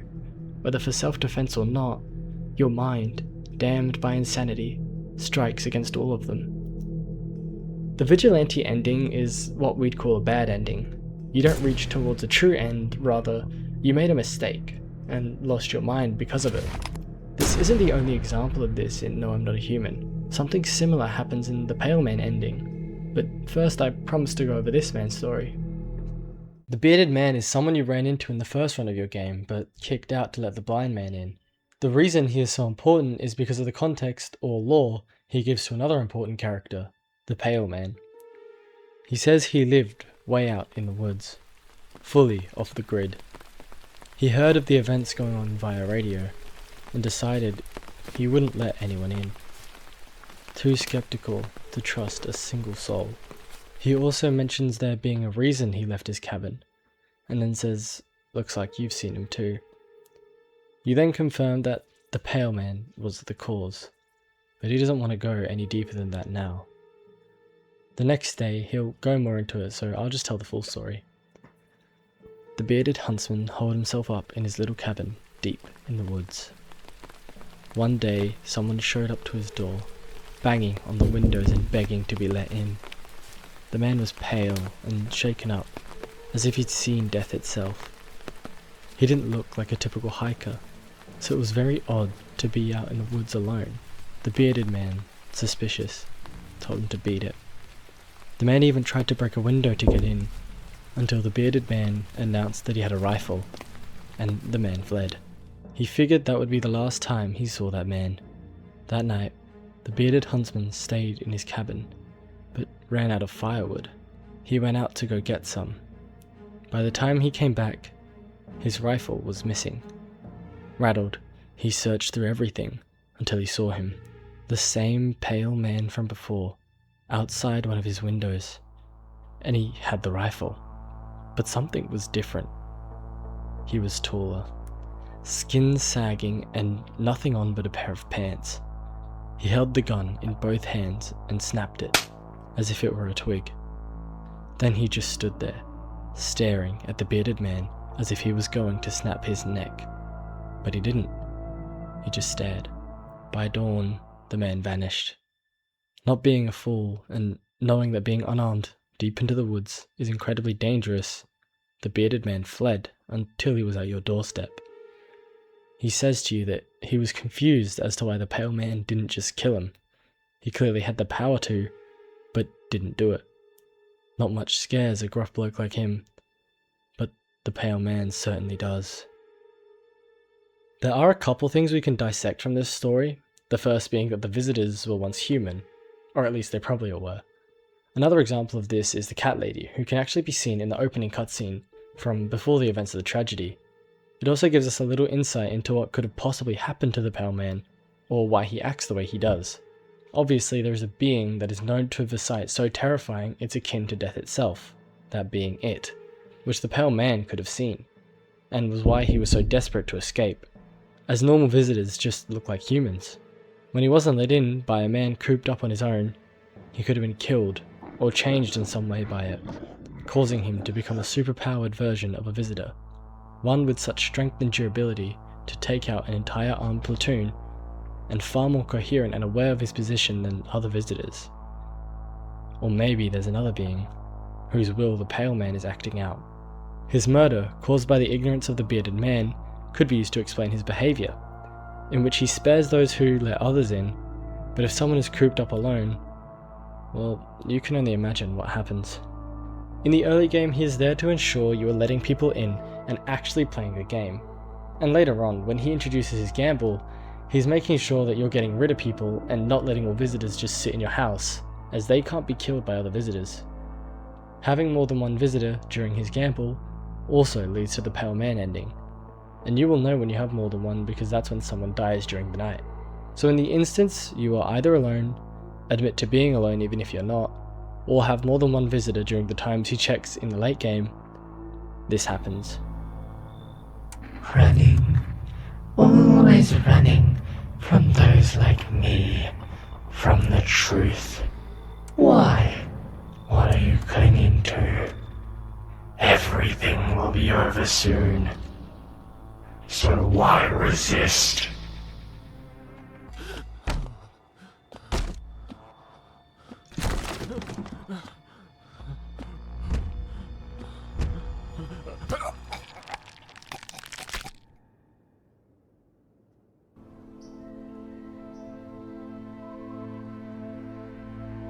Even days later, the house remains empty. Everyone avoids it like a dark omen. More rumors swirl than the number of those who ever called it home.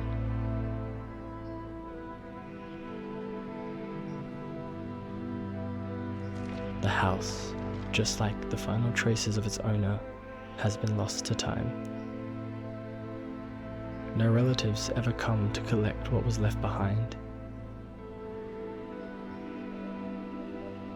The homeowner simply vanished, as if they had never existed at all. Everything that belonged to them is lost, worn away, or forgotten.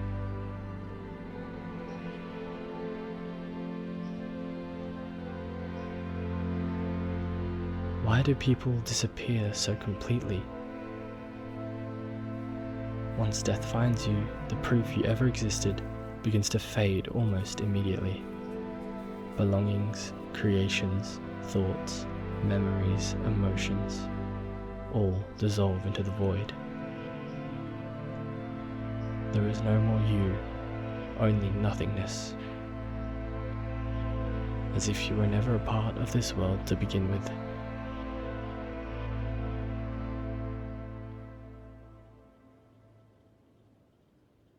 The ending is much more philosophical than the last two, as if the Pale Man's gruesome murder of you was a poetic end to your story. The hermit, who preferred loneliness, died from being alone, and even in death, his existence and everything tied to it remained alone. The ending scenes talk about the complete erasure which death is, the finality of it, how the combination of time, death, and isolation causes someone to be forgotten for eternity, and how the place you considered special to you never considered you special within it. I personally like this ending. No, it's not a good ending, and also occurs because you made a mistake, but even still, it's an ending you're kinda meant to see.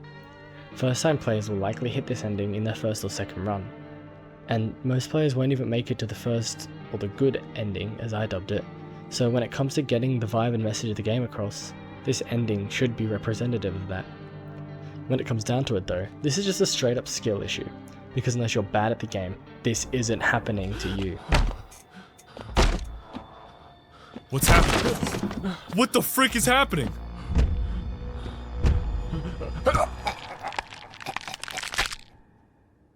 Oh my god! The next, based on a mistake, ending is very similar to the first ending, or the good ending. You guessed it, it's the bad version of the good ending. To get the good ending, you need to be on the top of your game, confirming for sure who is a visitor and who is not. This is easy to do with prior knowledge of guaranteed signs, understanding who is guaranteed to be what they are, if they are, or if you're using the wiki, and basically cheesing the game. You might have been wondering to yourself though, what if I mess that up? I make it to the late stages of the game, but I forgot to order items that I need. I didn't ration out my energy properly, or I'm unsure about who is human and who isn't inside my house. In that case, you'll run into a few problems. This is also a situation you'll find more likely in the early game, where you have limited energy and could have potentially far more guests, but there's a possibility to be here in the late game too. There is a couple bad things about being unsure about having too many visitors in the house. Sure, it's more likely female will take a visitor and the pale man won't come in, even if there is a visitor, until there's a little gamble. But spending too much time around them isn't a good idea. This gets into the whole what actually are visitors discussion, and if they are a contagious condition, which I'll go into later.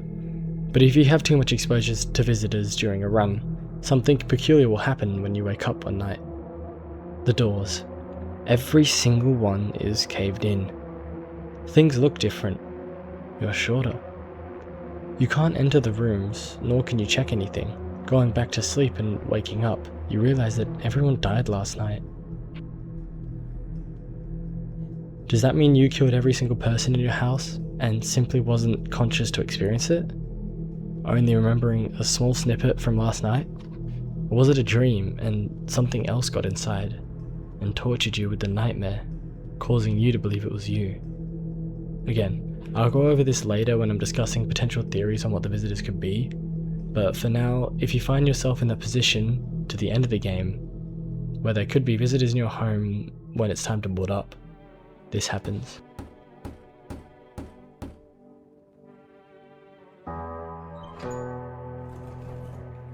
Together with the survivors, you make your way down into the cellar. It's cooler down here, but the air still remains heavy with unease. If you ration carefully, your food stores should last for a month or two. You seal the door. No one will be able to get in now.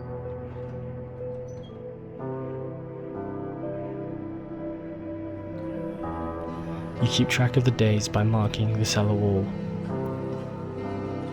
The wait for the end drags on for nearly 2 months. The sun isn't the only threat looming overhead. Trust fades. Paranoia grows sharper by the day. You feel the stares. Cold, calculating, alien.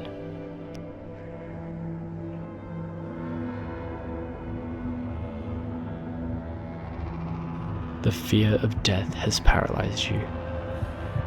It's all about to end. Escape doesn't even cross your mind.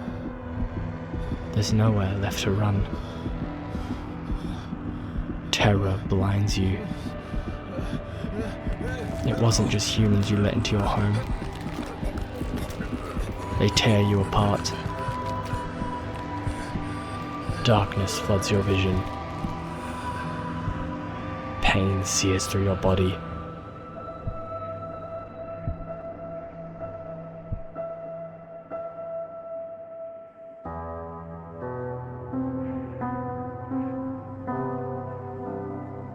A small, lonely house takes shape in your mind.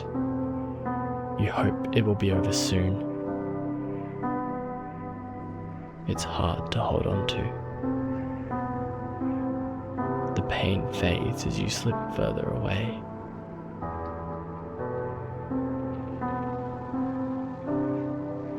Welcome, me.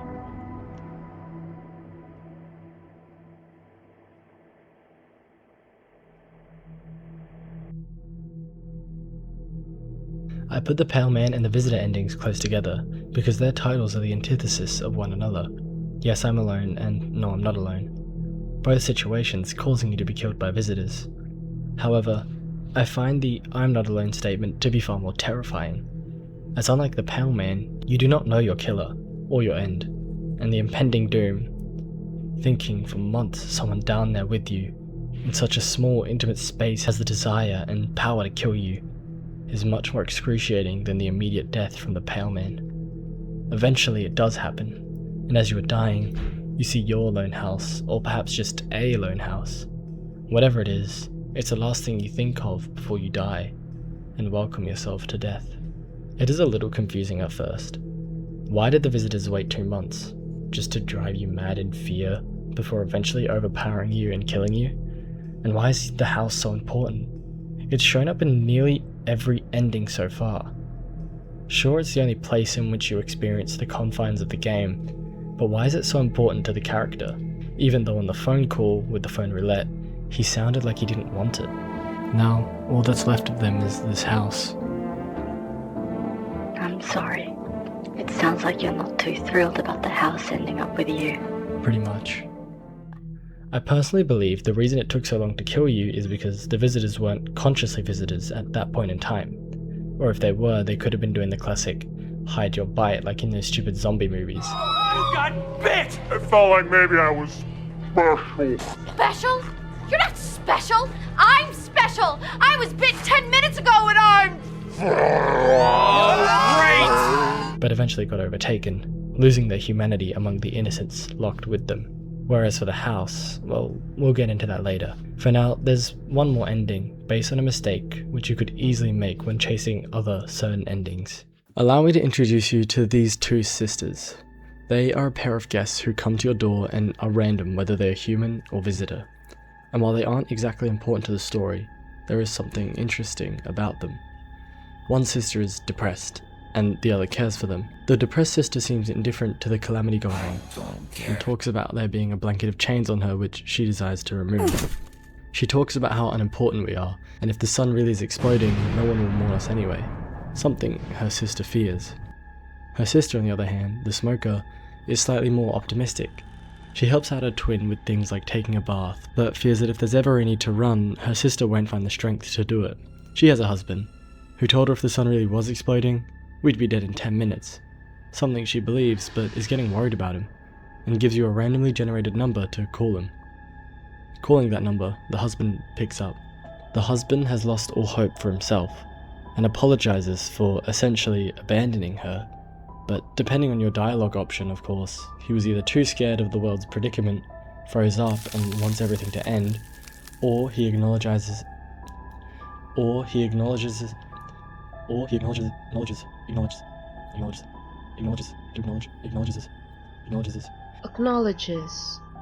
acknowledges his wife's sister as a weak person and someone his wife could never let go of. He's sorry. He goes to tell you to express that to his wife, but then he retracts that and says goodbye. Talking to the depressed sister on day 4, she tells you that her sister is going to look for her husband, and so she does. The next day, the 5th and final day to talk to these two, the smoker sister tells you that she found her husband, dead.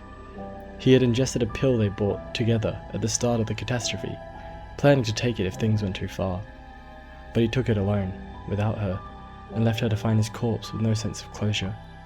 The depressed sister calls the husband a coward, but now the roles have swapped, as she now has to take the initiative to care for her sister, but also that eventually there won't be anything to be worried about or ashamed, nor to fear. These characters are your introduction to the intertwined nature of the characters in this world, and the depressing and harsh reality certain people find themselves in. Out of love for one another, these two sisters go through great lengths to care for each other. Even after the blows to her family in the start of the apocalypse, the smoker twin is still optimistic, until she no longer can be. And then the depressed sister, still the same person who showed up 5 days ago, now has to take care of her emotionally broken twin. Also, if one turns out to be a visitor or you misidentify and kill them as a human, the other will become unresponsive, their body language twisted into an agonizing grief. This is where the next mistake ending comes in. Misidentifying a human seemingly has no consequence, as you still have enough numbers in your house, and can cause you to become trigger happy in later runs, or as you chase certain endings. In actuality, there is a consequence, this being in the form of this ending. The Rampage ending occurs once you have killed 5 humans over the span of your entire playthrough. The night in which you achieve this feat, the bold man appears at your door. I wasn't planning to drop by, but I had a vision. Something strange is happening here. When I look at your house, a certain passage comes to mind. Like when you face something so dark that you don't want to anymore. The cold earth watches you. Did you do something? I killed visitors. How else am I supposed to survive? No, something's definitely wrong. Wait, I see it now. You were too scared. Oh goodness, your fear has blinded you. I don't think I can fix what comes next. I'm so sorry. Dying is terrifying. I know that well. The dread alone can drive you mad. It pushes you towards terrible choices. I can see the plans they had laid out for you. Yet seeing what laid ahead only made things worse.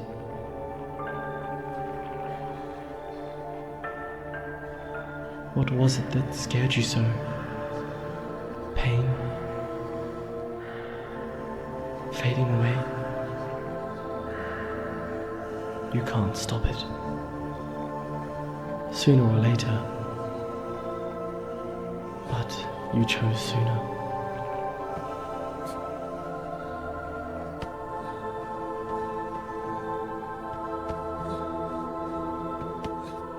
I'm truly sorry.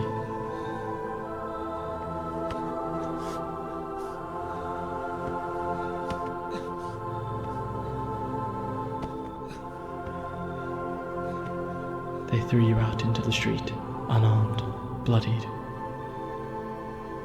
You have no strength left to crawl away from the sunlight. No way to end your suffering on your own terms. You'll burn, slowly. And there's no one left to blame. Unless...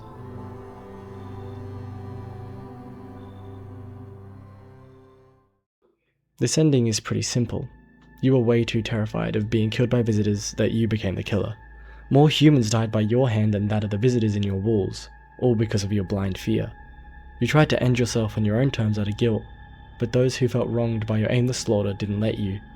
They beat you until you could barely move, and then threw you out into the street, forcing you to feel the pain you inflicted on others, and the despair of your imminent death. The final part of the ending is really confusing, hinting that there is actually someone out there to blame other than you. Peculiar, isn't it? My interpretation is the prophetic man voicing this to you, and the yes I'm a murderer ending.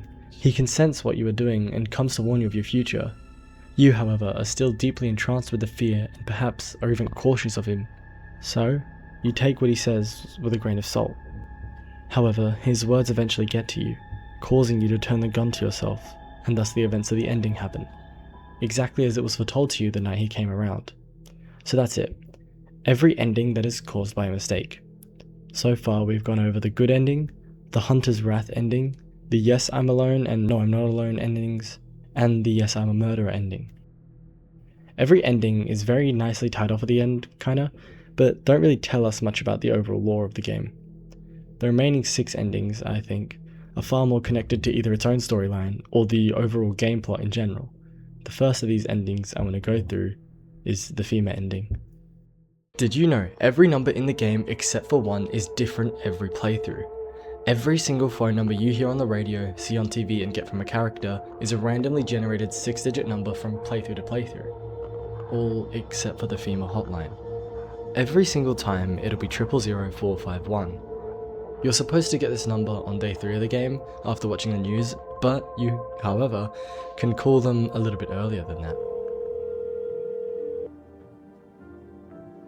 Hello, you've reached the FEMA hotline. How can I help you? What are you talking about?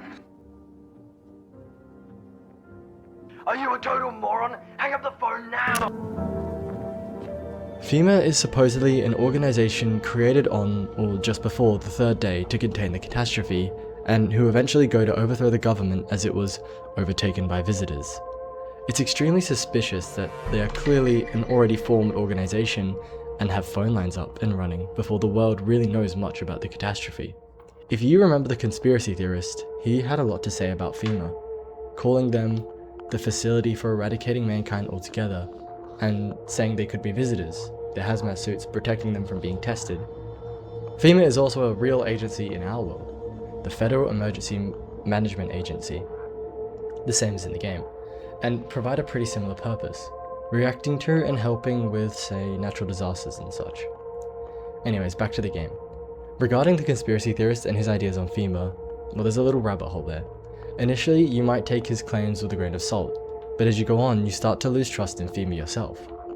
The constant removal of people, never to be seen again, the claims that someone attacked them when the radio describes something instead, and the fact that there are many guests in your house that say not to trust them and that they're actively killing people. Something you can confirm outside your window. The cryptic commands on the radio about the subject and burning bodies, everything screams that they are hiding something. Something else to note about the conspiracy theorist, which may give him more credibility, though I will say I don't find truth in his FEMA-based ideas, is that he is a character who appears in the opening cutscene, the researcher.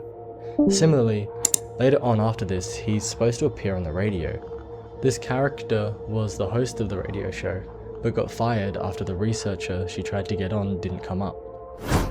This being the radio broadcast you heard on day 4, which describes the theorist as a respected scientist who knows the truth of the visitors, however all his information was stolen. When he comes to your door, he tells you the visitors are a brain parasite, and while that may not be true, why would FEMA steal his documents if he was just a quack? He could potentially be a great source of information, but you really shouldn't trust everything you see in this game. Another interesting character surrounding FEMA is this character, someone who shows up unmasked in a hazmat suit, claiming to be a fridge repairman, or someone who wrote code, depending on your dialogue choice when you let him in. The first few conversations, he remains insistent he's not with FEMA, but eventually you search his pockets and find his ID. He knows FEMA isn't well trusted and widely considered as murderers. All he did was round people up for quarantine, never thinking about what happened to them because he was just doing his job.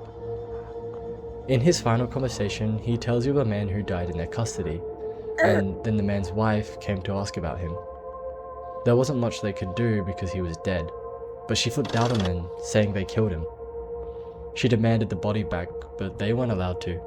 She camped outside, causing the workers to eventually cave in and return it to her, leading to every single one of them being fired, including our guy right here. He holds resentment towards that wife. He ends it off by scoring at how she doesn't even bury him, just carries him around.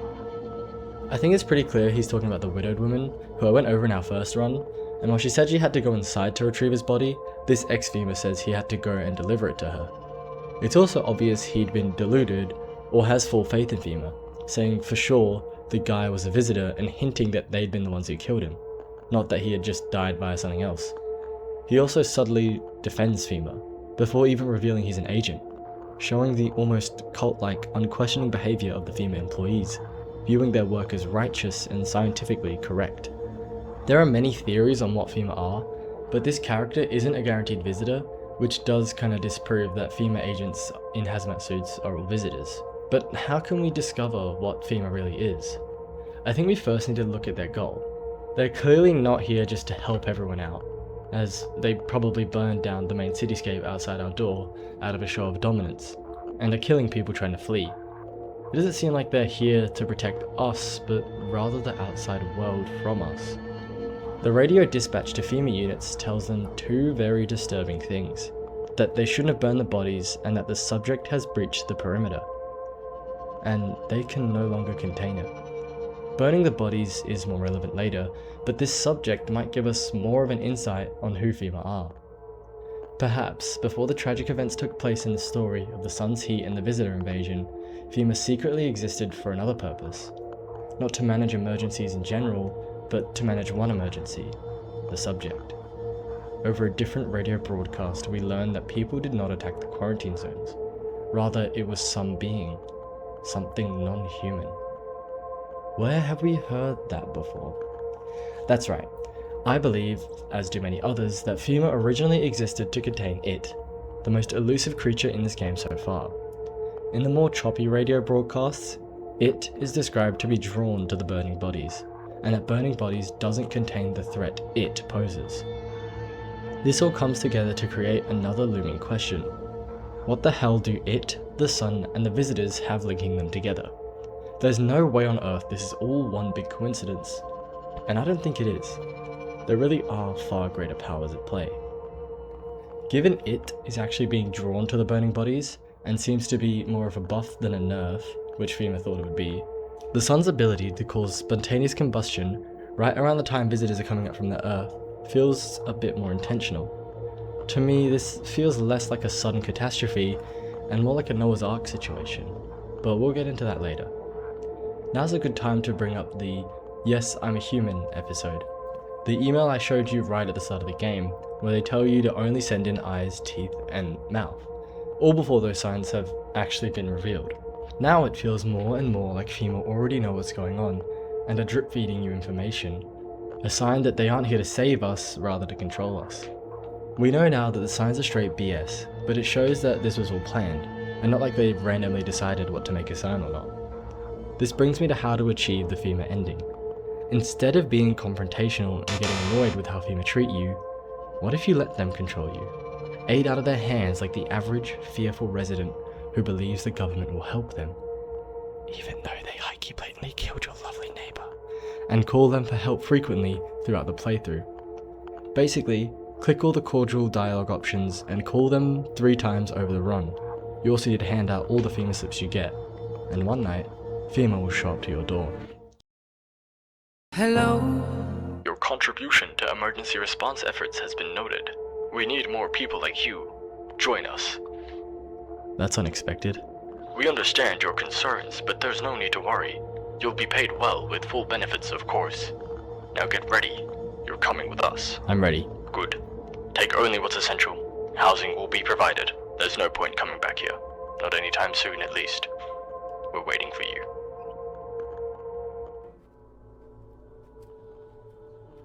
You feel disoriented. Is this how FEMA usually recruits people? This is a big organization. You'll probably have to deal with a lot of people. There's no telling when they'll let you go home. Sounds like you'll be working long shifts. How dangerous is this job, anyway?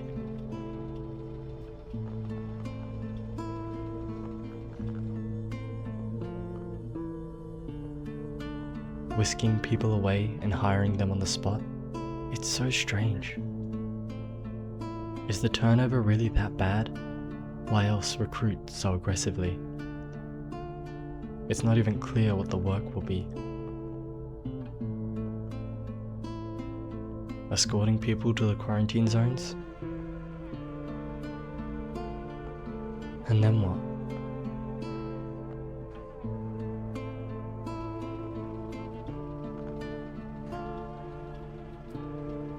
You don't know what's become of your home,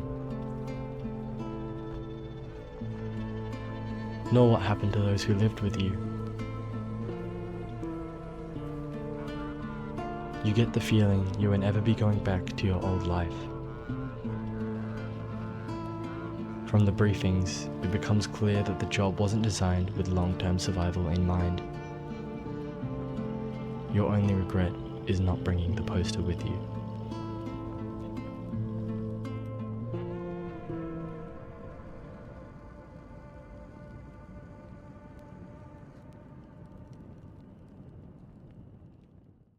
But what really is FEMA?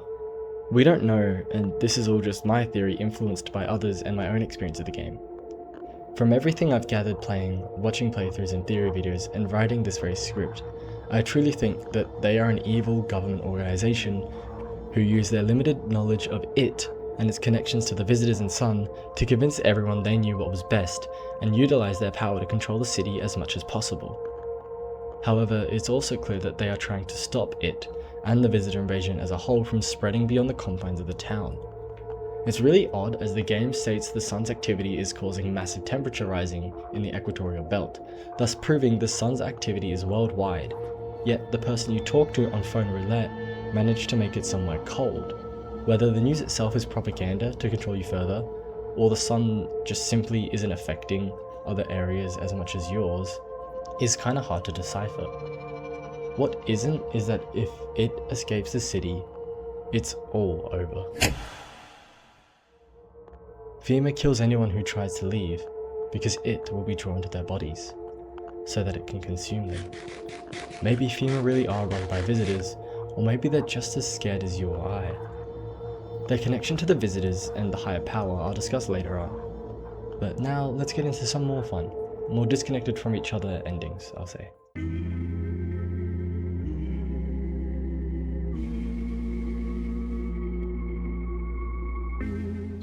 It's a big year for us, you know, with the sun going kaboom, kablow, and all these people coming up from the earth.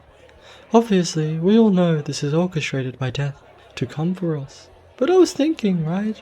Every house I go to nowadays, it feels like, with the little progress that we've made over the years, has come to an end instantly. I see people with disabilities getting turned away from residence because they don't look normal. And people of the same race are flocking together and becoming like tribes again, turning everyone away, and no one seems to want to take in my boys when they need to do their burial rites. They call us the cultists, but aren't they the real cultists? Right! Remember who supplies the gasoline on this next joke. So as I was saying... Just shut up! Oh, sorry. I just want to take a moment to say, rest in peace, my granny. She got burned by a solar flare. That wasn't a joke yet. The next ending is the cultist ending. Similar to the FEMA ending, the cultist ending is somewhat tied into its own little story arc in the game, with some ideas branching into the overall plot. The cult is somewhat of a natural human response to the end times, with many people desperate for answers, yet they never received them from the cryptic government, so they turn to anything for truth. The cult gives a very simple answer to that this is the time of judgment and that death is coming to rescue us. Death created this living hell to show us that the path towards her isn't as scary as we think, and is actually the correct decision to make in the apocalypse. The choice to meet death, as opposed to have her forced upon you by visitors or humans, is going to reward you greatly, and is an easy out for the constant fear in the current world. On his first time meeting you, the death cult leader says something quite ominous, that death has taken a liking to you, or specifically to your house, something he will state regardless if anyone's actually died in your home. I'll explore what this means in later endings, but it seems once more that you've been selected for something. The leader doesn't really say more than this, aside from that his brothers must complete their divine mission before passing, and so you have to take care of them, an offer that you can't ever turn down. We can actually indirectly learn about the cultist recruitment, and the types of people that join them, as this character, the angry guy, has a wife who was thinking about joining them. This caused him to hit her, which he feels remorseful later, but trying to call her leads to her telling you that she's not leaving the cult now. It's quite obvious once the cult has you, they have you. Similar to the brainwashing of FEMA, in a tragedy like this, people will do anything to cling on to a group or herd mentality. So groups like FEMA and the death cult thrive, as they provide a simple purpose for the people in a world that may no longer have a purpose. People who used to exist to work their job and help others can no longer do so. People who feel lost will try to find a path to follow so it feels like they're going somewhere, even if it's a dead end. This is how I view the death cult. People who are trying to craft an idea of an ideal world without presenting an ideal world. Trying to come off as more believable, like saying, oh, we're not like the other religions. We won't say, you'll go to the greatest place of all time if you follow us. We're saying, you'll go to a place that's not the worst place. That's ideal, I guess. In later dialogues with the cultist, he tells you certain things that point to this. But first, what even are those dialogues? In the second instance you run into him, there are two possible scenarios. In the first case, you no longer have all his brothers alive, and he scorns you and leaves. The second, you manage to keep them safe from visitors and FEMA, which he is grateful for. Here's that interaction. Let us not waste time, how fair my flock. Yeah, they're still alive. I'm sure you are tired too, of all the noise, these oppressive times, the confusion. Death spoke to me not long ago. She hopes to meet you when the time comes. She may offer you a place to hide from everything, even from the end itself. I'm not sure what that means yet, but it does sound tempting, yes? I'm reminded of his theme in this dialogue. It's one of my favorites in the game. It's super ominous and perfect for his vibe, but it has like a hint of mystique. I won't pretend to know much about music, but it makes it feel like there's an underlying question to his aura. This time, he says Death spoke to him, and that she wants to meet you. He seems puzzled by this as well, but it feels like he's tempting you to join them. Once more, I'll touch on this later. It could be a trick to try and convince you to join, or there could be something in there that might be worth clinging onto for later. Anyway, he comes again the next night. Wanna hear some comedy? Knock knock. Who's there? The Gruffalo. Oh, don't be silly, there's no such thing as a Gruffalo. I don't know why I decided to give him a comedian bit. It's not like that's relevant to anything at all, but just roll with it, guys. He comes the next night and says to you, Death no longer speaks to me, so that's how the world ends. Not with a bang, but a whimper. Oh, but everything's fine with you, isn't it? Your flock are fine. Yes. All as it should be. Her gaze still rests upon us. I shan't linger. I'll be moving on now. So what's the deal with this death of yours? The day of her arrival is nigh. I can feel it, yes. It's of no consequence if we don't fully understand what we here summon. What truly matters is this. We are all tired. Yet the thought of eternal nothingness terrifies us. The concept of an afterlife is but a hollow dream promised by false religions. The cycle of rebirth, little more than endless torment with short breaks between. But death herself, she might spare us from the most terrible fate of all, the void. We have no choice but to keep calling to her. Leave me alone. Very well, you've done enough. I shall take them with me, with gratitude regardless. As a token of gratitude, I could offer you salvation. Join in our right and find peace. Come, brother, hold in our hand as we march towards death. I've long awaited to find peace. I'm coming with you. I have rejoiced that you've joined us, brother. Truly, death did not choose you in vain. Today, brothers, we find our salvation. First we shall attend to our preparations, then we wait. Behold, the infernal luminescence stars. The time of violence has passed, and we usher in a new age of tranquility. The time for worry is over. My flock will starve, suffering of its feed.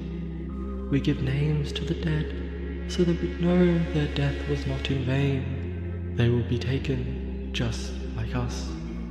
That is how we shrouded Olan. That is his name now. We too will receive names. This is it. The time has come. Brothers, let us call upon her. We are ready. Fear and corruption of her word kept us from her embrace. Not to pass into nothingness, but to return into death. We surrender our bodies unto death's embrace, to find peace in what lies beyond. Long ago this knowledge dwelled upon the earth, but the great extinction claimed more than lives alone.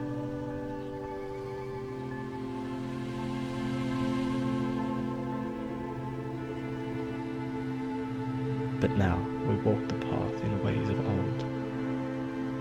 She shall cradle us all. None shall be forsaken. Even death herself shall ascend. Do you feel it? She is here.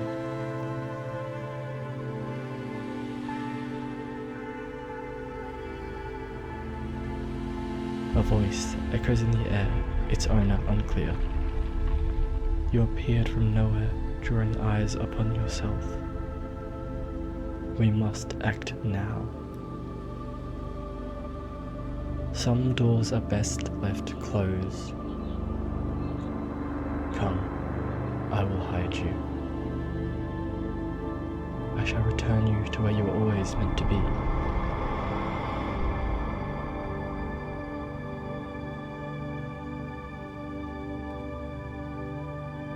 I will grant you peace,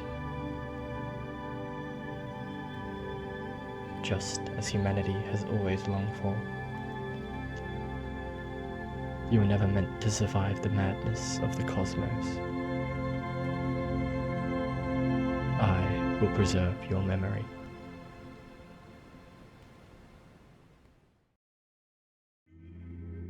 As the cultist said, there really was peace on the other side.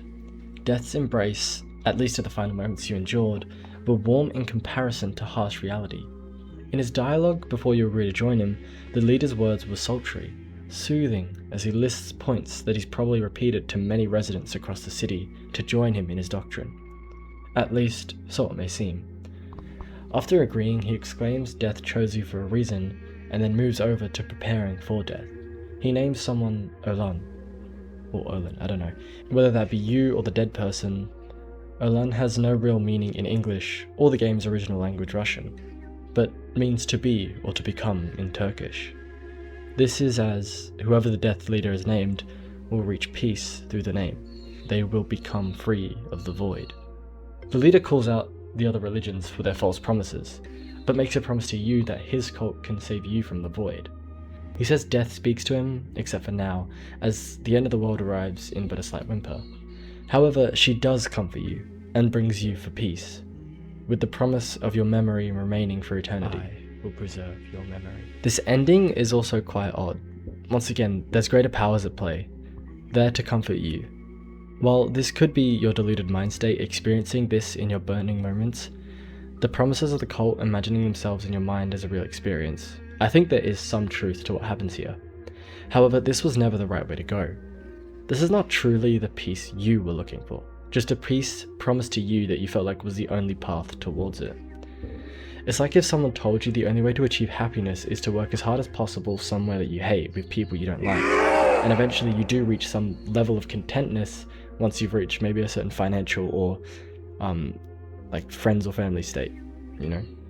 Whereas in an alternate reality, you go and work somewhere that you love with people that you love, and you end up reaching a level of happiness you couldn't if you stayed in your original position in an area you hated and reached like sort of a baseline level of content. Both of these scenarios you achieve happiness to some degree, but the second is vastly superior, however a lot harder to achieve. Some more information is that it appears, at least according to the cultists, that this knowledge that death was a saviour of peace was known a very long time ago. However, an extinction event occurred, killing both lives and the stories of old. Then the new age of people came to fear death, and this propaganda spread to completely eradicate that old story of death's grace. This doesn't really help us, but maybe that old extinction event was related to this one.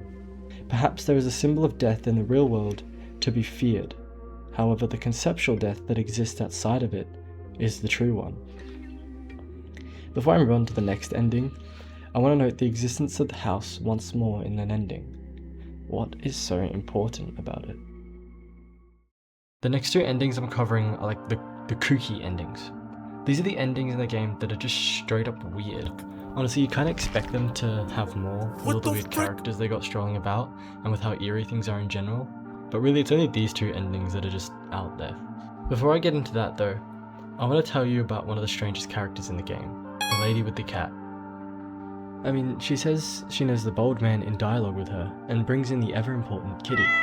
But also we see her as well in the opening cutscene. She's also one of the guaranteed visitors if I didn't mention it earlier. However, is one you willingly let in for the cat.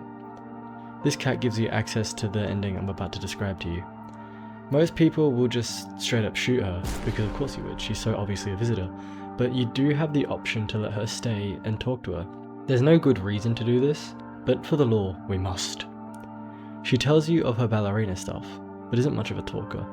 She does, however, mention that they didn't say why, but she isn't supposed to kill you, hence why she doesn't kill you. In her photo, she strikes a lovely pose, and one day you're given the option to pull out the gun, just in regular dialogue with her. This prompts her to show off her ballerina skills, as you are forced to shoot. Her neck contorts, eyes rolling backwards as she dodges the first round. Her body twists to the side, her neck craning back and her arm jerking around. She dodges the second.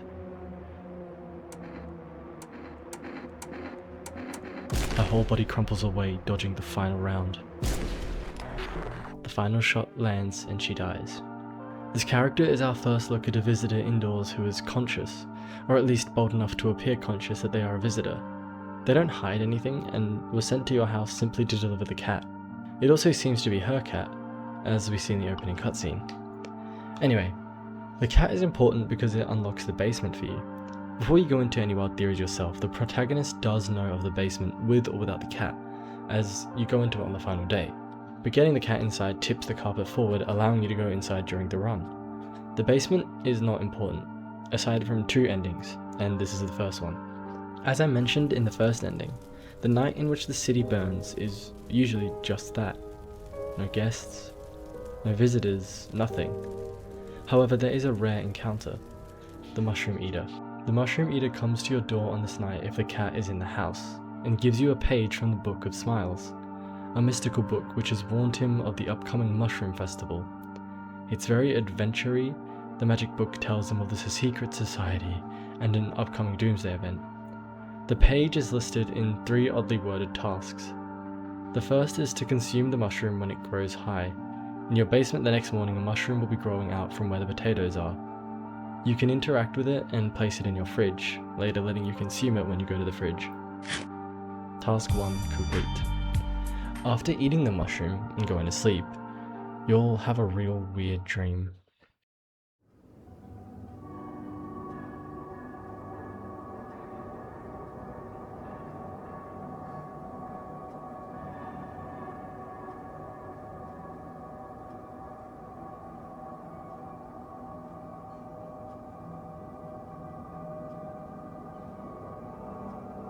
The second task is also weirdly phrased, but basically a couple of days later, you'll see this in the hall room. There's an apple next to your toy Toto. Clicking on it, you consume it. It's not that bad, and there's no weird dreams tonight.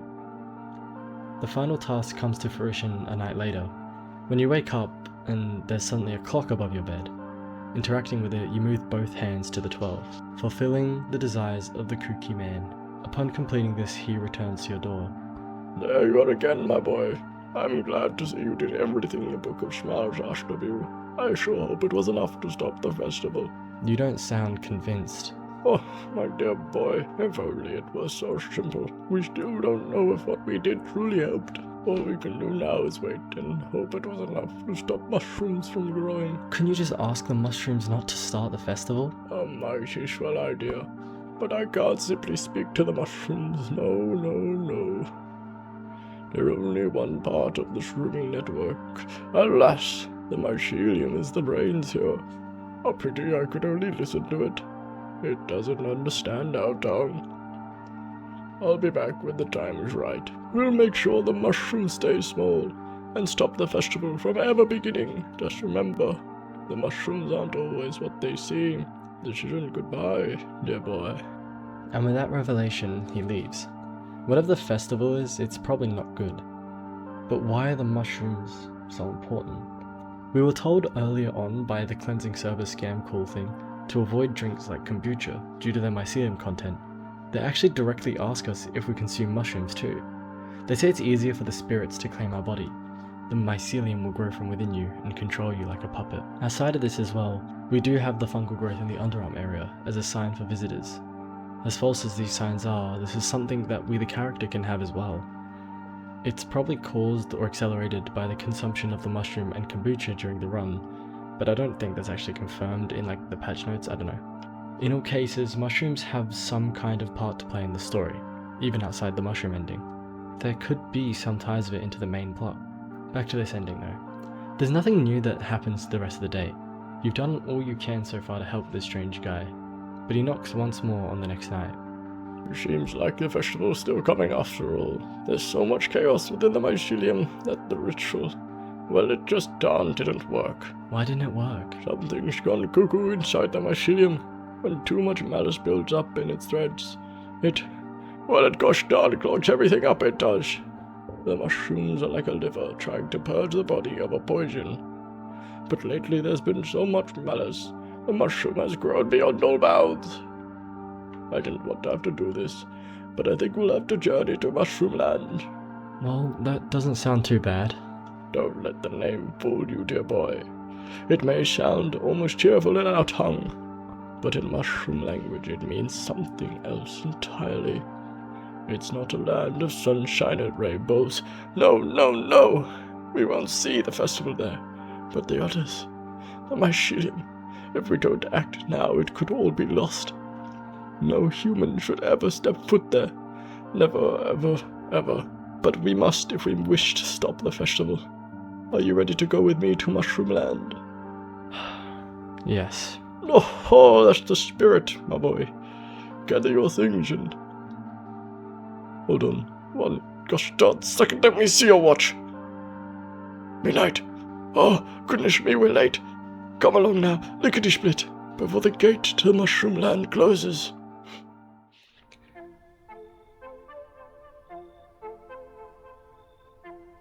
Mushrooms are something else, you know. They can grow very fast when things go bad.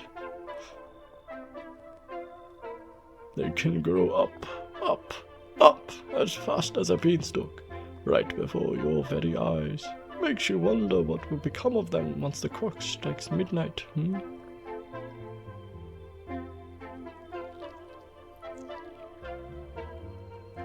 And the bigger the mushrooms, the more clumps of malice gather in the mycelium. Why, the cap could cover the whole earth, until there's nothing left. And now, dear boy, the mycelium must find a way to unleash all that rage. Fiddlesticks. Our ritual was supposed to calm it down. The apple seeds are meant to remind it of the bond between man and mushrooms. But it seems the mycelium's gone cuckoo now, blinded by the fury trapped within its roots.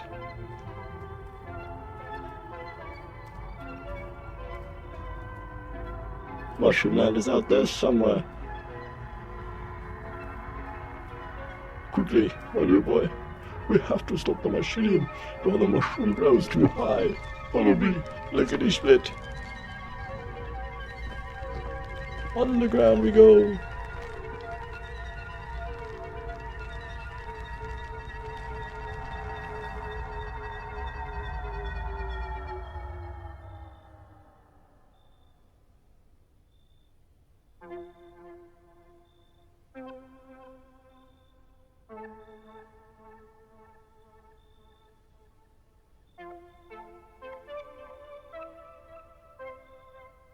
Fiddlesticks. It looks like we're too late, my dear boy. Well, alrighty then.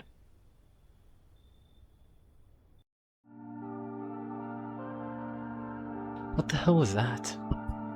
Yeah, so the Mushroom Festival happens. You try to stop it by joining forces with the strange man and heading underground to the Mushroom Land, but you were far too late. The big mushroom grows and the old man gives up. I'm fairly certain this is a nonsensical ending, for the most part. The whole malice is stored in mycelium, causing uncontrollable growth, the weird dream of the tunnel shifting, growing mushrooms, and the idea that this is some prophesized or weird event recorded in the Book of Smiles. It all just builds into this fantasy story going on during this apocalypse. It's all just insane, even in the insane world you're living in. Something else that belittles this ending is that the Mushroom Festival always happens. If you ignore the Mushroom Man, it'll happen in the background, and he comes back to tell you that it's going to happen. but it never impacts the other endings. In fact, it feels like the mushroom ending doesn't do anything. There is, of course, likely something meaningful in this ending that I'll touch on in the theory section of this video. I know I keep saying that, but I feel the need to withhold this from you so it can all settle into place the same way that it did for me. But when I go over my personal ideas, which don't align with the theories related to mushrooms or some of the other theories I'll go over, you don't ignore that either. This ending actually takes inspiration from a Polish analog horror series called... Hold on, give me a moment. Kraina Grzybów. Someone let me know if I said that right, Polish people please, which translates to Mushroom Land. The main premise is a weird TV show with some strange themes about a horrific land called Mushroom Land. There's also a lot of apples that show up in the first episode, How to Apple, and the show itself is called Smile Guide. I won't go into too much depth on this series as it doesn't seem to really give us too much of a deeper insight into our ending, or the Mushroom Festival as a whole, but there is a few good theories that I want to touch on that can relate to us. So here's a small snippet from the first episode. Jabłko składa się z nadjabłcza, krainy grzybów i papieru.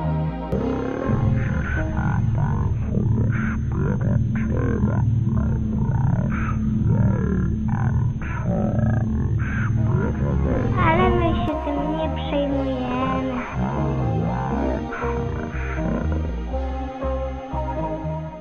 One of the main theories behind the show is that the main character, Agatha, is on drugs the whole time, specifically related to the mushrooms, a hallucinogen, which could carry over to No I'm Not a Human through both you and the Mushroom Land.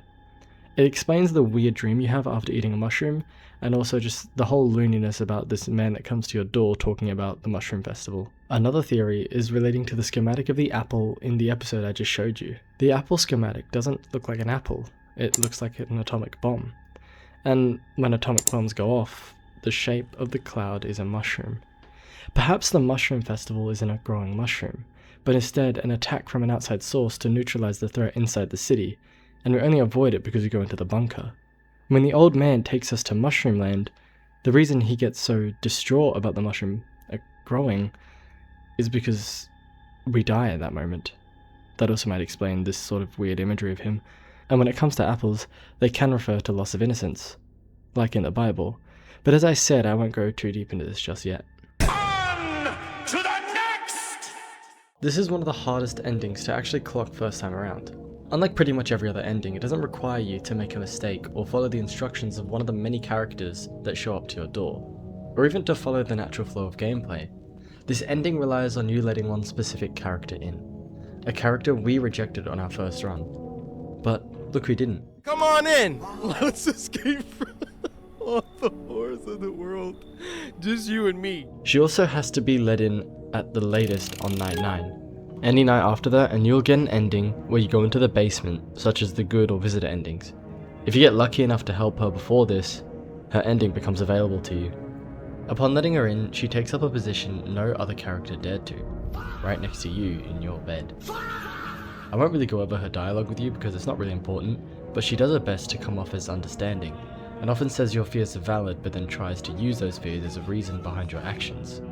This will become more obvious as we go on. The next night you sleep and wake up, you'll see her in this position at night. You can confront her about it in the morning, but she tries to brush it off and conflate it with your fear of death. Nothing really comes from this. The next night things are a little more suspicious. This time she really does look pregnant in some way. Told you this was a weird one. Again, you can confront her about it and she gets a little upset by this, bringing up how you mentioned your father and saying you probably are afraid of living in his shadow. Thus you have begun to live as he did. Basically trying to put herself in the position of the protagonist's mother. Things get a little more dire the following night, when you wake up to this sight. She's practically due at this point. It's some freakish imagery going on. As you watch the news the next morning, someone dies almost instantly, without you checking them or anything. Once the news stops, you see the reason why. Now laying in the bed next to you isn't the seductive woman. Instead lays a corpse with a large wound on her stomach, as if what had been growing inside her was finally strong enough to break out. For some strange reason, the far end window on the right side is now interactable, making the sound of a baby's cry. This begins the chase. The child born of the woman is somewhere, hiding within your house. You rush out and check the hall, corner to corner, wall to wall. Nothing. You check the office. On the ceiling fan, the clear image of a newborn.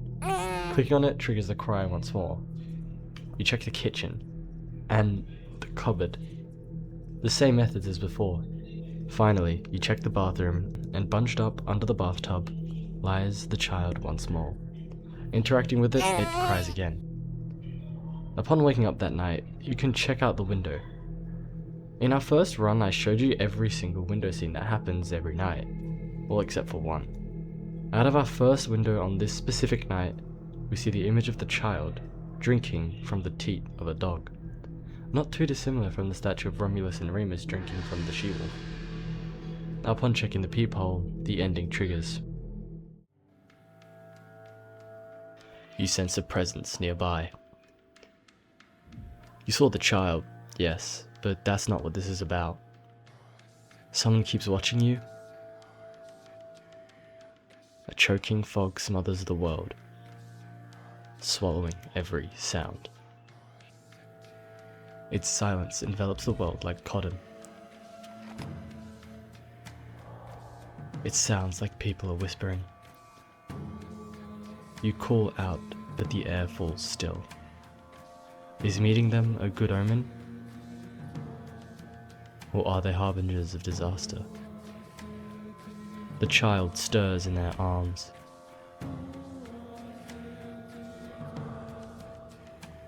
It can no longer bring light into this world, at least you don't think it can. Is it our salvation or damnation? Panic grips you. The three of them yank the child in opposite directions. You raise your gun and fire, blindly, somewhere, anywhere.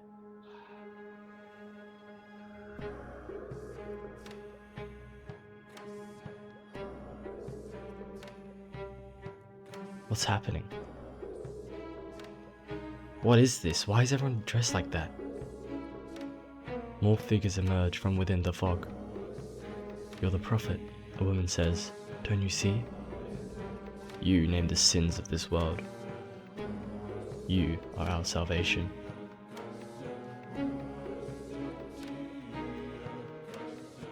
The child would have led us to a kingdom of horror. No one is ready. But you will drive the darkness away and usher the coming of paradise. Your sacrifice will save us all. Her words leave you paralyzed. What is this madness?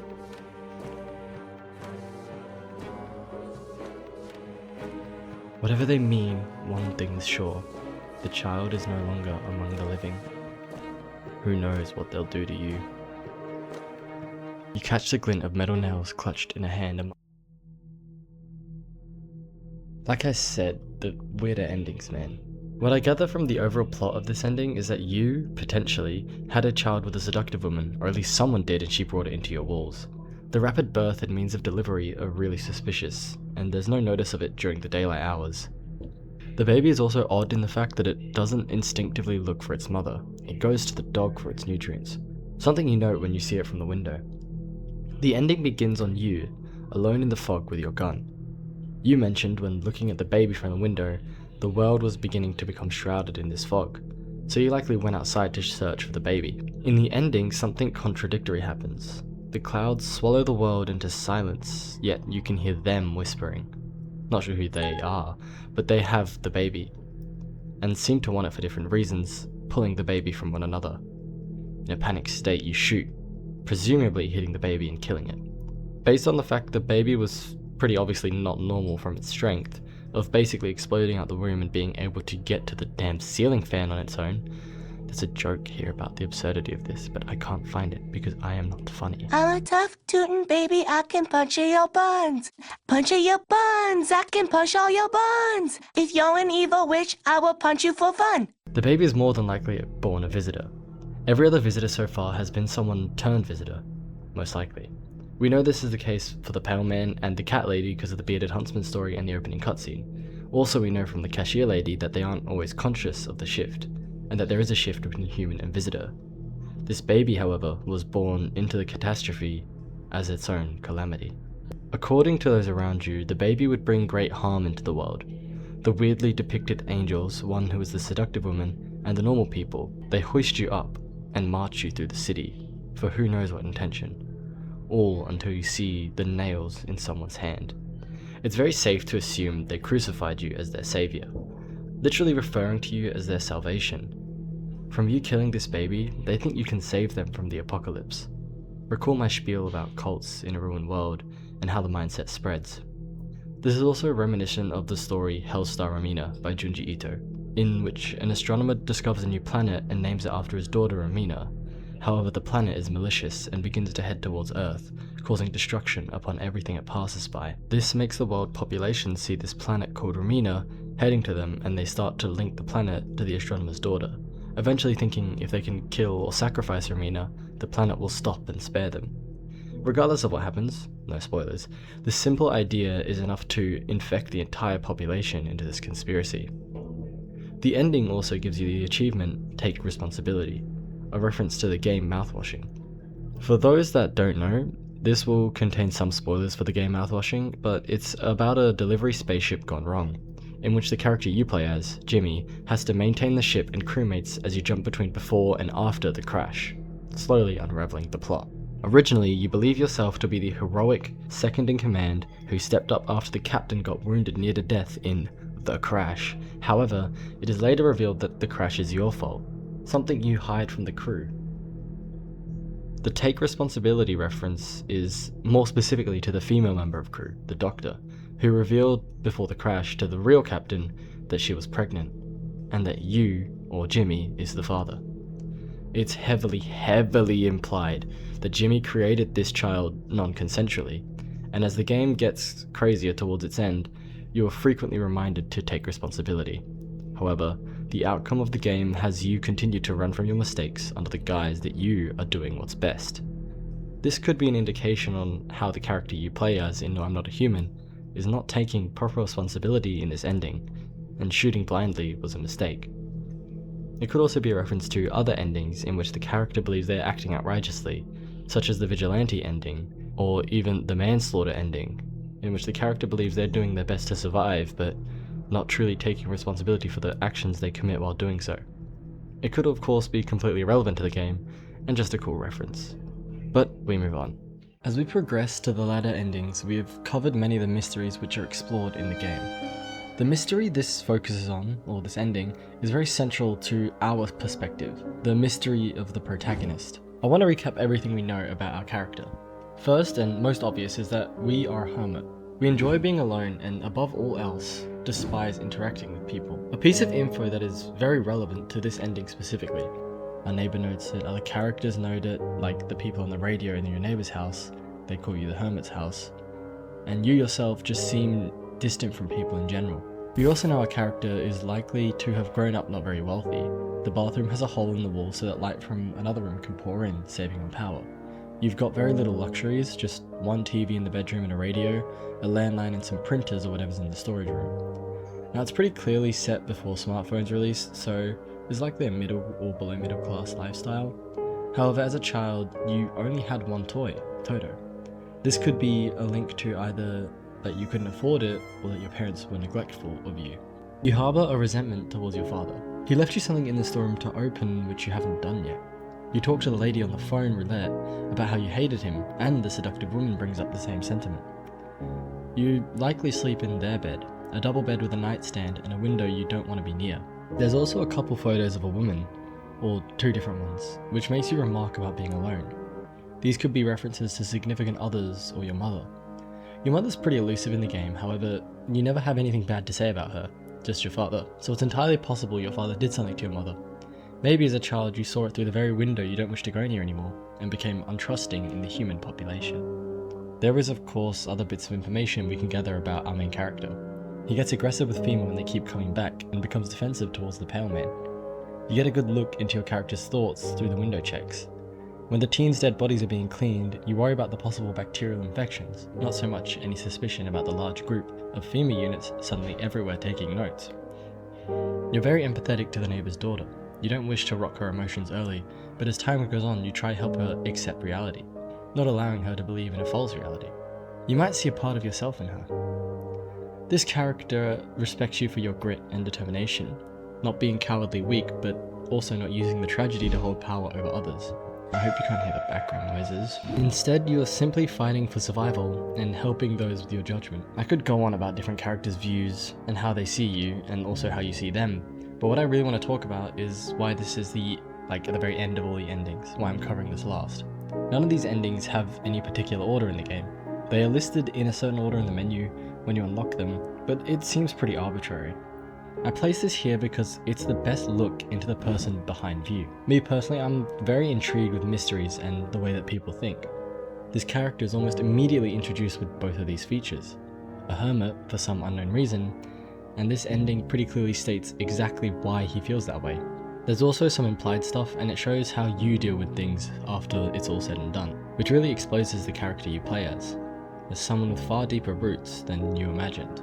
Yeah, he clearly has his problems with people, a lot of people do, but the specific details of them and why he feels them are almost fully obscured, just like his face. We can check his features through the Vigilante. Clean, untouched hands, regular eyes, pretty much regular everything else, and a nice set of teeth. But I mentioned in an earlier run that my favourite sign is the aura photography sign. And while I completely overlooked actually testing it myself in my recordings, here's our character's aura photo from the wiki. There's no colour, no background, only us and what's inside our head. It's a smoky mess, whether that indicates our character's mystery of his thought process, the idea that he's a lost soul wandering through just because he exists, or that his thoughts are shrouded in a never-ending storm. The character below the surface being far more jaded than we may initially think. Anyway, to reveal more about him, I'll now let you know how to achieve this ending, and it's relatively simple. Once the Pale Man and Fema do their last visit, you can do pretty much anything to the guests and it won't really matter. Whether you let in everyone or get rid of everyone is up to you. Obviously, killing too many, keeping a visitor, or having all humans gets your previously mentioned ending. But what if you were to kill everyone and not break the limit of 5 humans required for the manslaughter ending? Or if the visitors killed everyone and you're left with 2 people to kill? And on that last day, you're alone in the house. You get a unique ending. Enter ending 10.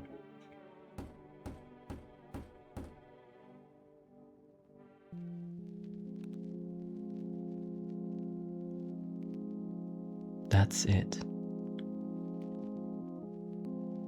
I survived. Alone.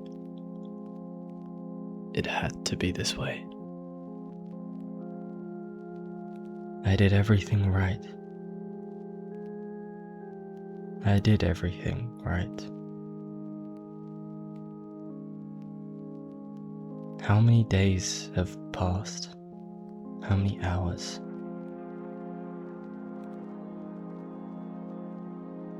If someone had stayed, would anything have changed?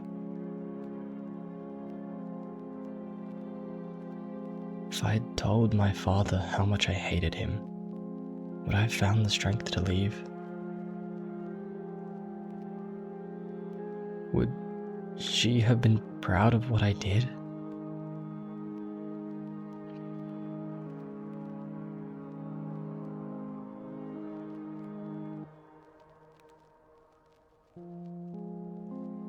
The walls have fallen. There's no way out. But maybe there's no need to leave anymore. Maybe this is all that's left. It's a shame to die with all this anger boiling inside. At father, at myself, at everyone. No one helped my mother when she needed it most. He pushed her to the edge. My hands still shake when I think about looking through that window.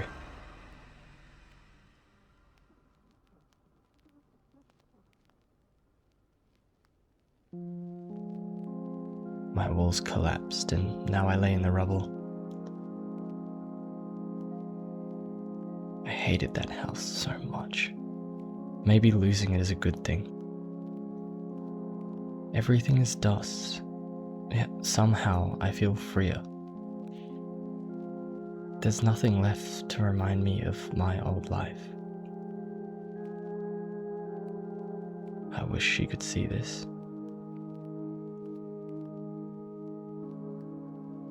Why do I feel so light now?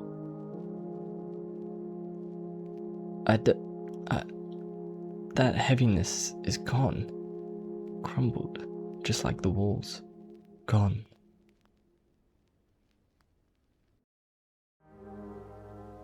The ending leaves you with an emptiness. The desire for her to see the destruction of the house, the protagonist's walls falling and his demeanor changing. The house that locked his anger, his disdain for humanity as a whole, fell atop him. Once it happened, his hatred released. His family life, having no physical, no emotional burden on him. Now all that's left in him is, as I said, emptiness. She is, like the word she, is being used in reference to his mother, I think. And the protagonist wants his mother to see him in this state. The free version of him that no longer holds onto his harbored feelings of the past, well, it won't be seen by anyone. Because he was alone in this ending. He continued living as he did in the past. He did all as he was supposed to. But all alone down there, all he could think about was his pure rage at everyone. All until the rage released. And now that that anger is gone, nothing remains. The overall story of this ending is a bit of an end-of-life crisis, I guess. The character believes he's gonna die, so he mulls over his repressed feelings. He thinks back on the memories of his family, clutching a gun he really doesn't need anymore, and trembling. He recalls specifically that his father pushed his mother to the brink, and he saw something out of that window. As I had predicted, that scarred him for life. Now I do want to say, obviously I knew this ending before I wrote the script, but even when I was going through like all the other endings and I was trying to figure out his character, I did think the window had some significance to do with why he hated his father and why he never really said anything about his mother. Now, what exactly this is that he saw isn't very clear. It could have been his father hurting or even killing his mother, or it could have been his mother no longer alive of her own accord, like the blind man. He also brings up his hatred for the house, yet never had the courage to leave. In his upbringing, he likely grew to fear his father and pushed himself closer to his mother, and he couldn't let go of the home despite his hatred. However, after the house collapsed, it didn't matter anymore. I've highlighted the home in every ending so far, specifically the ones it's appeared in, and I just think it's so central and important to our character. That home has so much meaning to him because, just like us, the player, it's all the protagonist knows. Well, in this world. Even if he hates it and everything about it, he hates people outside too, all of them, because no one helped his mother, and he hates himself for the same reason. So when he pictures this house, whether it be in the cultist ending as he is promised peace from the death god, or in the Power Man ending where the house becomes an untouched and ignored presence in the world, it becomes a physical manifestation of his mental state and the confines that he restricted himself to. In the cultist ending, he's being promised peace while the house zooms out and tumbles into the background. His worldly worries are drifting from him as he passes.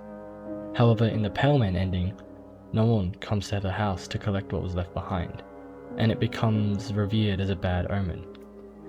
If we were to imagine the world from the character's point of view, the house would be a clear image. It's a comfort zone sort of thing, but he's not really comfortable in it. And the rest of the world is a black unknown scribble. But in the Power Man ending, the rest of the world views the house as the scribble, whilst the outside world is clear, if that makes sense. I think the Power Man ending is trying to say the house only means something because the character made it mean something to them. So once it collapsed in this ending, there's no more meaning to the character. And then the uncomfortable safety that he'd been living in all this time has been pulled from him, forcing him to grow, and he had to do it alone. That was a lot of yap, but I genuinely really love the story of the protagonist of this game, and it ties into my overall idea on the plot of the game, like why is it happening, and I guess somewhat how it's happening. You are important, the house is important, where you live is important, what happened to you is important. Now, finally, I'll take you to the last ending. Thank you for coming so far with me. We are almost there. If we were to make a lineup of every important character in the game, who would you list? Probably the protagonist, Pale Man, It, the Vigilante, FEMA, and maybe even some random characters that you can just happen to let in. One man who hasn't got the spotlight he deserves yet will be forgotten. And now it's his time to shine. The Bold Prophet. You may have forgotten about him because it's been a while since we've seen him. And if that's the case, let me remind you of his initial purpose. At first, he comes to your door asking for a divination. That aside, he also tells you that the cat must enter, and with no further elaboration, leaves. Obviously, we know to let the cat in. It's a guaranteed visitor that it comes with, but it's worth it. With the cat combined with cat food, you can stop any visitor from killing that night, allowing you to let everyone in and testing them before anyone dies. This is especially helpful with prior knowledge, so the more you play, the more runs you do, the more lives you experience, the stronger this cat becomes. The idea of a playthrough as a life isn't really explored in many games. Sure, story games like to tell you the story of a life or how a life created a story, but in those games, usually when you die, you just wake back up and challenge the same fight. It's the same in many horror games too, although we tend to follow the experiences of a character. The moment they die, we can just replay the last checkpoint. Now, No I'm Not a Human is not revolutionary in that aspect, that death means death. Many games have branched off endings with their own takes on each run, but what I personally realised while playing this game is that No I'm Not Human prefers to treat death, or an ending, as more of a passing event. Something that isn't really considered in any run is that you die in them. More so, the feelings you felt before and after death. This is shown through all the endings. There's nothing about how you died, rather how you lived and the permanence your end left. Each run with a unique ending is a life you could have lived. The Truly Alone ending, you stayed true to your personality and survived alone, remaining the hermit you always were, letting the scars your father left on you to continue to burn. In the FEMA ending, you throw away what you had left, until the fires burn away your humanity, and your dreams fade to ashes. I'm getting ahead of myself here. Basically what I'm saying is that each life you live in this game, your odds of survival increase. And the cat, who is at its best after you live more lives, shares one of its 9 with you. By the way, a cat having 9 lives comes from when they worshipped it in ancient times. I can't remember exactly what period, but I was assuming the Egyptians based on memory. The Bold Man gives you good advice. Advice you should take even though it guarantees one of them in your house. She becomes a good token for FEMA, or you can just eliminate her anyway. Letting the cat in allows you to have a second meeting with him. Once again, he gives you advice that would seem bad at first glance. He tells you not to test anyone for the next 2 days. Or maybe don't test anyone on the second day, I don't know, I just interpreted it as in the next 2 days, just don't do anything. Also, in this interaction, he warns you of something terrible coming to you. He also says that while testing portends doom, if you follow his guidance, you may reach peace, or be able to move on. The thing is, he's probably right. He's hinting at some supernatural power he has, one that's guiding him to help you. He doesn't seem to know everything, nor does he know why anything's happening. All he can do is tell you what he knows to be safe or dangerous. Of course, you can decide if you want to follow him. You've seen every ending at this point, and I want to ask you, are you satisfied with them? Does one seem really like a good ending to you? Like you've succeeded in this game? Or are you still unsatisfied? Is there something within you telling you that this isn't it? This can't be it. There has to be a better way to win. Well, if you follow this man, then you shall see the future that you could never see coming. Following his orders, he comes up to your door once more.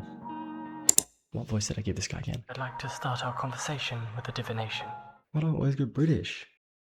You're there, yes. The feeling is worse now. Strange. Is it all because of this destruction? Do you need some help? I've already got all the help I need, I feel weaker. My sight can't reach as far as it did before. It's probably not you or her. This happened once before at the very beginning. Everything will be fine. Newly grown stalks will break through the ash and reach for the sky. I never understand what you're saying. Goodness, I do not wish to scare you. Simply thinking aloud. Before I came to you, everything felt so clear.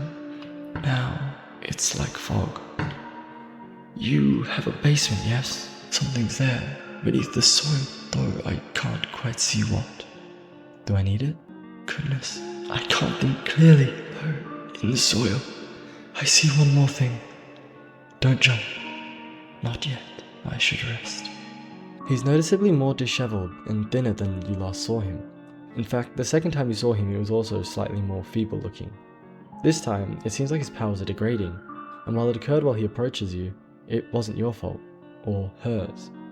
He still talks vaguely, so it's hard to determine what he really means in this dialogue, but he does give you a new mission. You have a basement. Dig.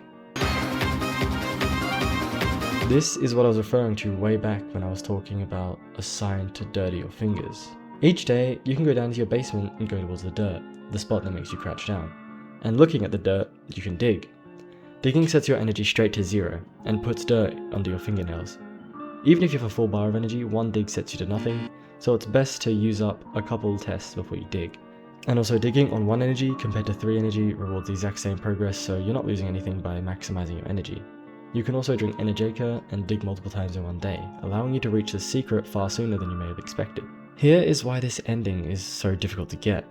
Using this strategy, your hands and eyes will both fail the Vigilante tests, which means that the visitor signs that you can show the Vigilante, which are parts of your physical body, meaning not the photo, your teeth, eyes, hands, and ears will trigger a Vigilante ending. This is because of your teeth being just always bad, eyes red, hands dirty, ears is always bad, you know. This is of course if you haven't checked your armpits, you haven't washed off the muck that grows there. I'm not actually sure if it should be guaranteed there, but if you haven't washed it, it should be there, which means every physical sign would be taken as bad. The Vigilante will kill you.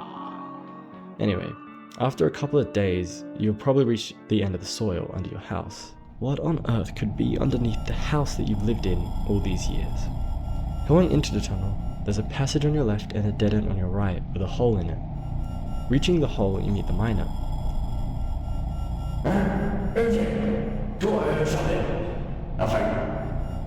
Him and the boys were digging to hide from the heat, but found a massive underground tunnel network.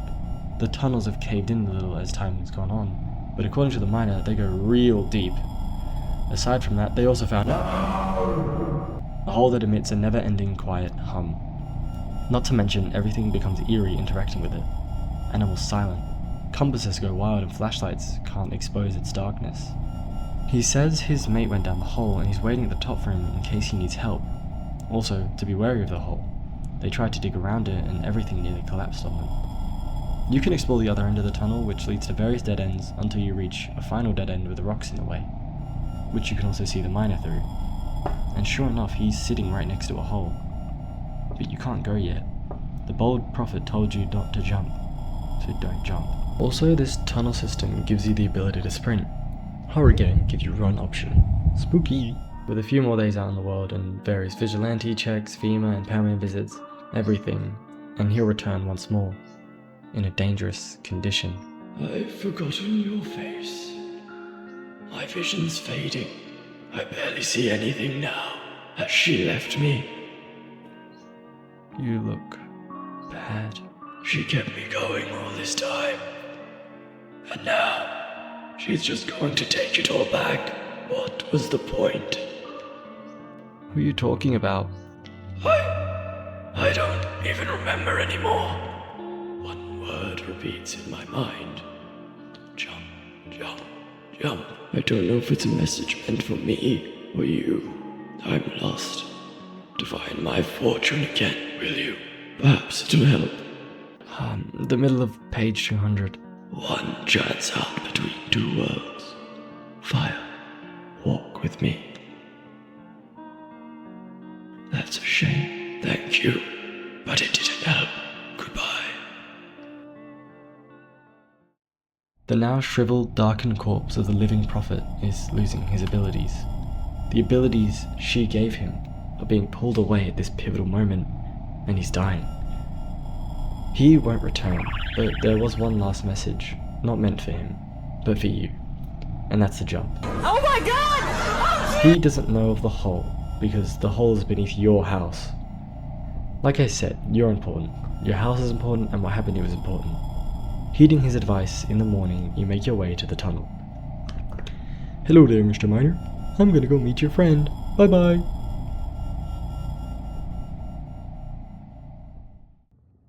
You wake up. An endless body of water surrounds you. An entity formed by the beams of the Aurora Borealis distorts slowly in the distance, waiting for you. The sky is dotted with blue-green stars and the Aurora Borealis. There's a soothing quality to the music playing, but also something eerie. You begrudgingly make your way to the entity your steps splashing in the shallow waters beneath you. Let's talk to death. If only those frozen hands could love me. Could you ever manage that? Congratulations. You emerge into an odd space. A hallway stretches before you with a desk at the end. You... what? The multitudes who fear me could build a grand city. But you need not to be afraid. Fear does not exist here. How long have you longed to meet me? I can sense it. All is well now. Am I dead? Is this the end? Am I dead? What does it truly mean to be dead? Maybe you simply fell asleep, and we have found each other within a dream. We are alike in that way. I am the unwanted sibling, the outcast in the family of humanity. I'm scared. No need to fear. I am the inventor of time. Nothing here can hurt you. Take solace in the dark. There is no masked man, nor anyone else. They are but shadows cast on my walls. I see you already. I will take you into the night, where the pine trees reach up to the stars. That's what you wanted, isn't it? Where you are meant to be? Yet, these short roads will soon stretch strangely wide, long, dusty, and strewn with compromises. Enjoy. You walk slowly to the home. A serene calm washing over you. The grass crunches softly beneath your feet.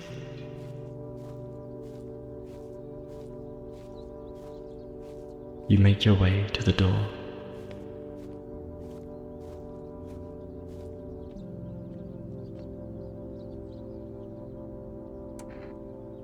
Am I dead? Is anyone coming? Is anyone here?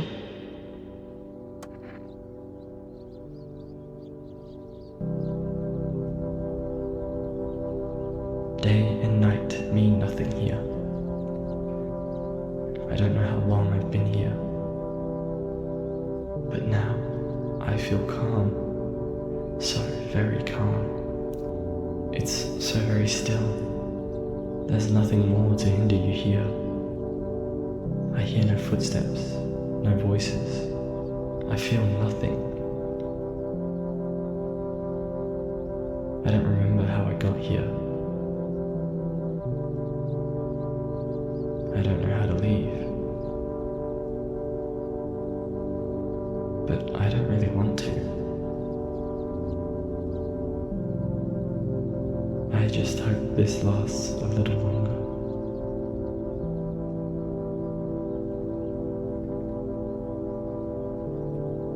I wonder what it all meant. Why was I allowed in? Will someone come for me? I wish I could meet them again.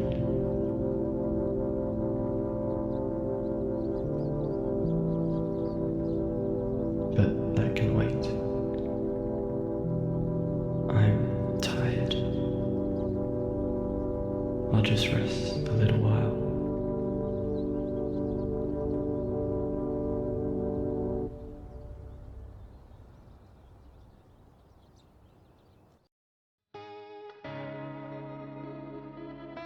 One of my favourite interpretations of death which I've ever seen. Now that I've gone over this ending, I can finally tie up the loose endings that I've left open all this time. But first, let me recap and do more of a deep dive to the specific ending. In this ending, the bold prophet leads you towards death, until he is on the verge of it. However, he cannot understand or accept what's happening to him, and still is looking for guidance elsewhere. You, on the other hand, accept what is happening, and listen to the words carefully. As you follow each order, you become closer and closer to death, and upon jumping in the hole, you meet her. Does this mean you died and appeared there, or does it mean she was under your house waiting for you all this time? Is the miner above sitting with a rope and a dead body on the other end? Or did the person on the other end meet death too and find peace? It seems the cult was correct about something, that death is forgiving and will save them. Something death seems to know as well, is that she is the unwanted and feared abandoned child of humanity. However, she treats you with no malice. She comforts you. Death is constantly referred to as a she, as I've pointed out in various dialogues, so it becomes more clear what the certain characters are referring to when they say she. The Bold Prophet seems to have been bestowed his powers by her, powers that she took away once he served his purpose. The Cat Lady also refers to her, saying, "I never thought she would favour Big Idiot when you kill her." Obviously, you let the Cat Lady in under the Bold Prophet's orders, but once her purpose is served, once the cat reveals to you the basement that leads to the tunnels that reach death, she is killed by you. Well, she should be. If you didn't kill her, and you keep talking to her, you kill her anyway, so technically if you were following the exact lore of the game, I guess, figuring out everyone's stories, then she would have died before, you meet death and everything. Also, she's special because she can dodge bullets. The servants of death are special with their own special powers. Can you think of any other people with certain powers? Maybe the cultist with his ability to talk to death, or have death talk to him, or even the Pale Man with unparalleled strength and a unique conscience. When you ask him why he keeps returning, he asks if you consider that you were chosen. He says they send him for a reason, and that eventually you'll die. After which, he peculiarly mentions that you will disappear. I hope the puzzle pieces are clicking together for you as they did me. The Pale Man seems to be someone forcing you to make decisions. Because of him, you have to let people in and trust strangers. But from his perspective, he's here to change something, and knows you are to die.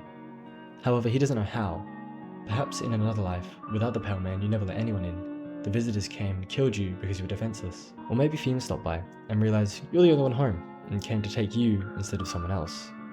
Or being alone, you went mad and did something to yourself or others. Whatever the case, he's also an agent for death. A being with powers beyond humanity to draw you closer to her. It makes sense why she needs them. Other characters lead you astray. Jumping back to the cultist, he has the right idea, but not the right methods. His goals are a mass self-sacrifice. He's being deluded by the wrong god. There's another being in this world of No I'm Not a Human, who is referred to exclusively by pronouns and is drawn to dead, burnt-up bodies. It. This is all a theory, by the way, nothing confirmed in the game, but I think it all lines up. The cultist lulls everyone into a sense of euphoria surrounding their impending doom. However, true death only comes when the time is right. The Bold Prophet told you not to jump yet, so maybe if you had forced your way into the miner's room and jumped, you would never have met death. Through your patience and ability to survive the following nights, you did become ready to meet death, or maybe death was getting ready to meet you. Another character, deluded by false ideals, is the Mushroom Eater. Too lost in his own fantasies, he tries to lead you to a false victory against the mushrooms. But in the end, everyone ends up dying again. Following the instructions of FEMA is the same thing. You group up with a deluded company to essentially exterminate the human and non-human population in your city. Nothing ever leads you to where you want to be, nor does it take you to the right path. Only this ending truly satisfies your character, and also me as the player. That impossible dream of loneliness and isolation, a dream that is considered a hell for others, but for you it is peace.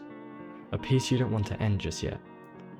Also, by the way, the house is based on a real house called the World's Loneliest. I don't know if it's actually called that, but when you search it, it comes up, so I'm going to say it's that, and there's news articles. This is by far one of my favourite interpretations of an afterlife. It's a moment you don't want to end just yet. I mean, you don't know when it started, or if it'll end, but just living in it, you want to rest a little longer, or you want to be there a little longer. Obviously, as humans alive now, eventually that moment will sour, but given how our protagonist doesn't know how long he's been there, he just wants to stay a little longer, I think in this afterlife, your only emotion is contentness, and that feeling of content never dissipates. Unlike, of course, in real life, where if we were to live in contentness for too long, we'd get bored. I'm saying this version of an afterlife is saying, look, you'll feel content, and that's it. And we might be like, oh man, that's not really living, but we're dead. Of course we're not really living. Think of a moment you replay sometimes when you're thinking of better times. A moment you wish lasted a little bit longer, or is becoming weaker in your memory as time goes on. Or maybe a moment you're waiting for in the future, or a moment you don't think you'll ever be able to reach but want to experience. A moment that'll be your satisfaction. That's what our protagonist is experiencing. Sure, he had to go through a lot to get here. His whole life of discomfort and disarray has led him to be able to truly and wholly enjoy this moment. That's why your story's important, why your home's important. Death created a heaven you could truly enjoy. I came across an idea recently after reading one of my favourite mangas, Blue Lock. There'll be spoilers ahead, so skip to this timestamp if you don't want to listen or don't really care. Now, I know a lot of you might be like, screw off with these tangents, but I promise you there's some meaning behind it. In the story, you have 3 key characters, Nagi, Ryo, and Isagi. Isagi is a genius of hard work, who crushed everyone beneath him to prove his skills as a football player. Nagi was one of them who was crushed, and fought against Isagi later with his main goal being to destroy Isagi.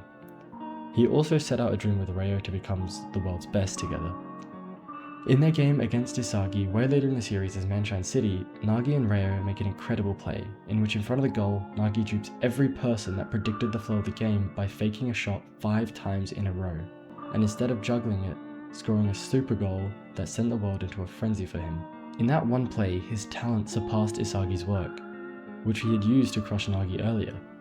However, after this moment, we see Nagi lose his following games because his brilliance is dimming, and he starts asking his opposing strikers why they play, because he feels lost. Yes, he had a goal and shared a dream with Ryo to be the best, but there's no fire in him anymore. Eventually, in their final game, Ryo proves himself as an individual, not just Nagi's tool, but Nagi can't, and is shamefully removed from Blue Lock. This series of events led me to a conclusion which I'm sure many of you would know or are beginning to learn, and that's that dreams die in comfort. Nagi achieved the goal that was the wood to his fire, and now he was comfortable with the temperature of his room, so the wood got removed. However, it caused him to cool down, and soon he was left ice cold and isolated. His dream of being the best was never actually his dream. His dream was to feel truly challenged and to conquer it. But he never looked up, only forwards.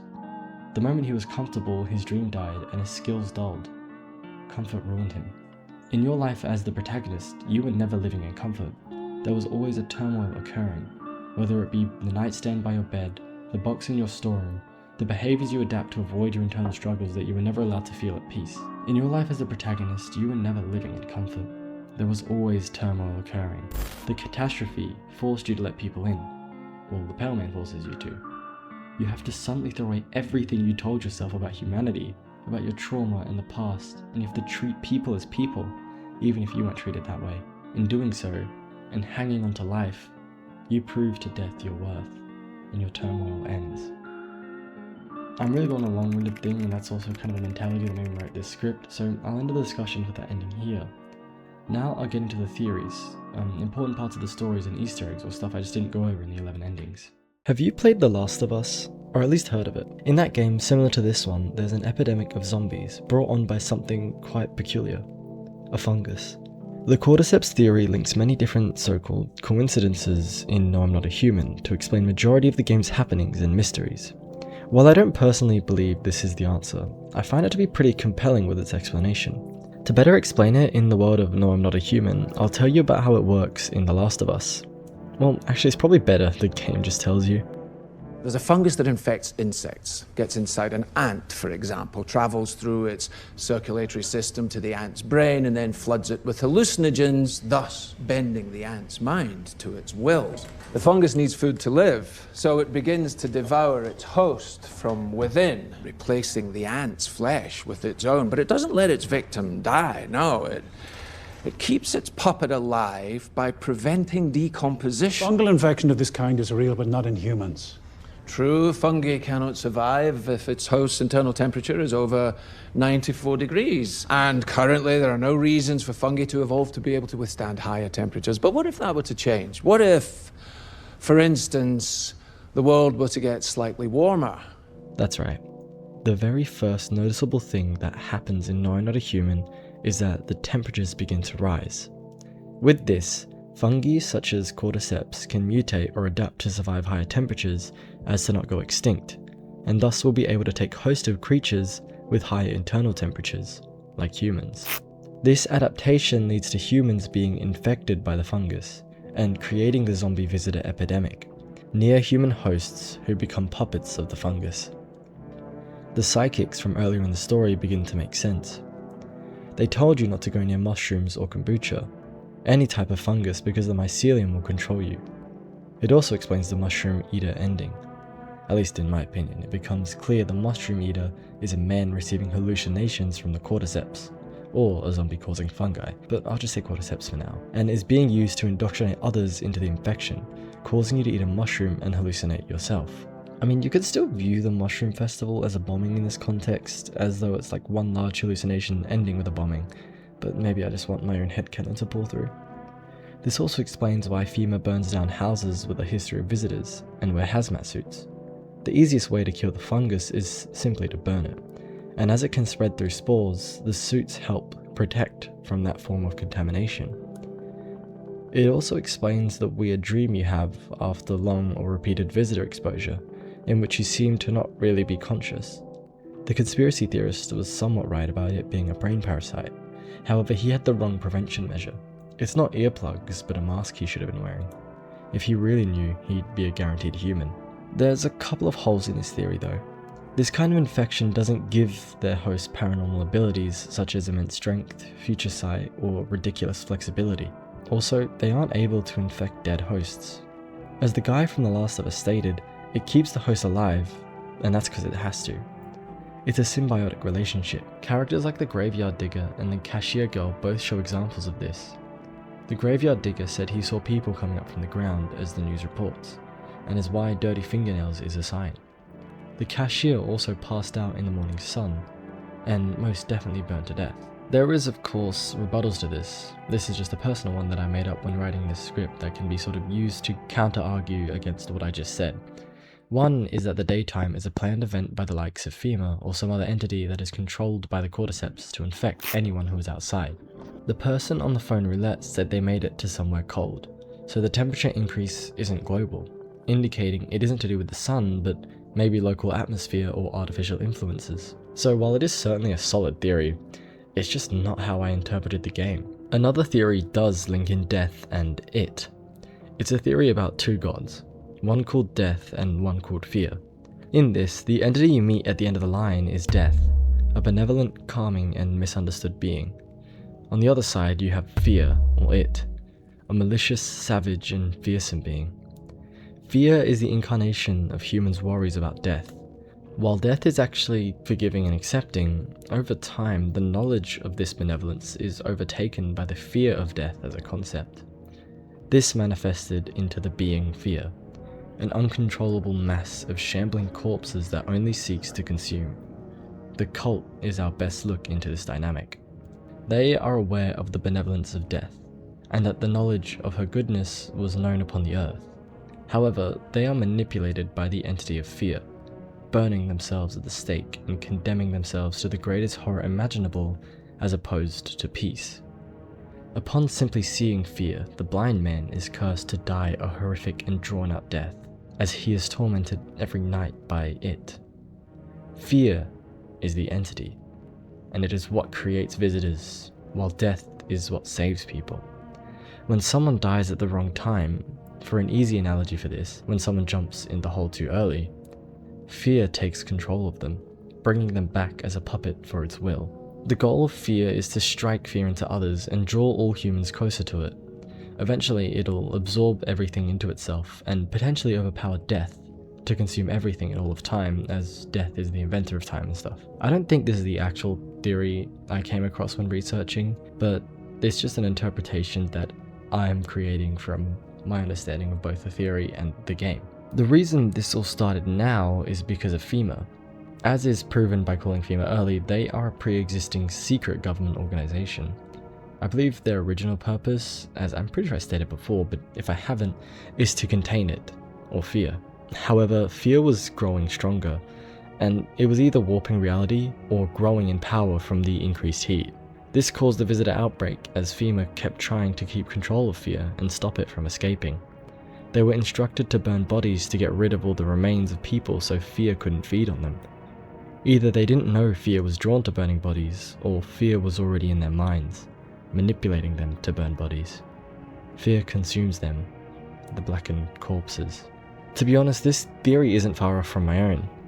And there's a world in which both of these theories can coexist, or even all three, including my own personal one, can align and merge in some fashion. This specific theory doesn't really care about endings like the mushroom ending or the baby ending, although I'm sure they can be weased in somehow, such as like a pure-born child of fear and death or something like that. The final one is my personal idea about the story of the game that centers around death. Something I took note of in my own playthrough of the game after seeing the death ending was the Aurora Borealis. Something I've pointed out and explicitly mentioned every time it's shown up. You see it post your neighbor's house burning. You see it over a pack of hungry dogs who are found dead the next day. And you see it, finally, after the Vigilante has burned down the houses around you. There are some dialogue boxes attached to these events that I want to tell you before going into this. For the neighbor's house, it is a strange feeling overwhelms you, as if you knew this was coming. As if death was coming to that house, oh, so very soon. For the dogs, just simply, it's better not to go outside. And for the burned houses, whatever happens next, it'll happen to you. There are two interpretations I had for these occurrences. The first is that death is giving you warnings. Your neighbor was a lovely guy, but he was too trusting, easygoing, and friendly. While he did help you, his death is a warning for you to not trust everyone, and not to trust FEMA, as he does mention them on his phone call, the last one that he sends to you.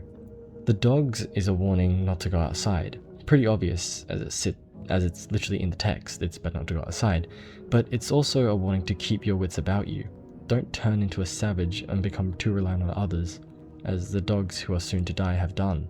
For example, these endings would cause, like, the manslaughter ending, where you become too savage, or I suppose a lot of endings would count for trusting others, like visitors in the basement. Maybe you could argue the baby ending for being too trusting of the woman.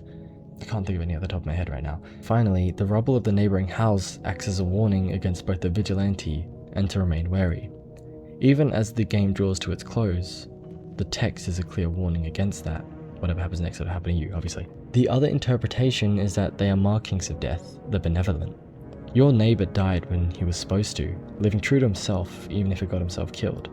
Thus, his daughter is spared, even when she really should have been killed by either the visitors, the fire, or the FEMA agents. The dogs are harder to link in, but I suppose they could have stayed outside your window, even when they were starving and rabid, knowing this was their place to die, as death is presumably under your house. The neighbouring houses were also marked by death after the Vigilante's genocide, indicating they went to a better place and that their final moments of man-made torment were rewarded by the kind entity. This all leads me to the idea that this series of events which threw the world, or at least your world, into turmoil was caused by death as some sort of rapture event. As the cultists say, death is coming to bring everyone peace. However, they don't know the correct way to do so, causing them to be victims of it. I know this is a pretty poor showing compared to the other theories, and that the main crux of my theory is the Aurora Borealis, and others are far more believable, especially when you consider I have explained the other endings in a narrative to make mine seem more believable throughout the video, and I basically just explained them in a way that I saw it. Not so much objectively, though all the info I gave you was as objective as I could do. So if you consider all of the endings as extensions of my own theory when I discuss them, you can kind of see how I've not really manipulated you to think the way I do, but to try and convince you that my theory is the correct one out of the other few. To be honest, I wasn't aiming at solving everything with my theory, and you could definitely have the takeaway that a mixture of the theories I've shown you, some of your own personal ideas you've come up with, are the correct sort of series of events in this. And if that's the case, please let me know in the comments. I'm definitely more confident that, for example, my Tom Dow theory that I made on the channel is a lot better than this one. If you haven't seen it, check the video out. Is there another call to action? Oh yeah, remember to like and subscribe. Outside of the death ending, every ending is unsatisfying, and even if you play with a good conscience, the game doesn't reward you. In fact, you're punished for being too kind, but also for being too cold. There's one more NPC I want to talk about, the Immortal Man, who's always a visitor. It looks like me a little bit if I had like a beard. He's only important because the devs, Trioskaz, are making a game centered around him called Lost in the Roots.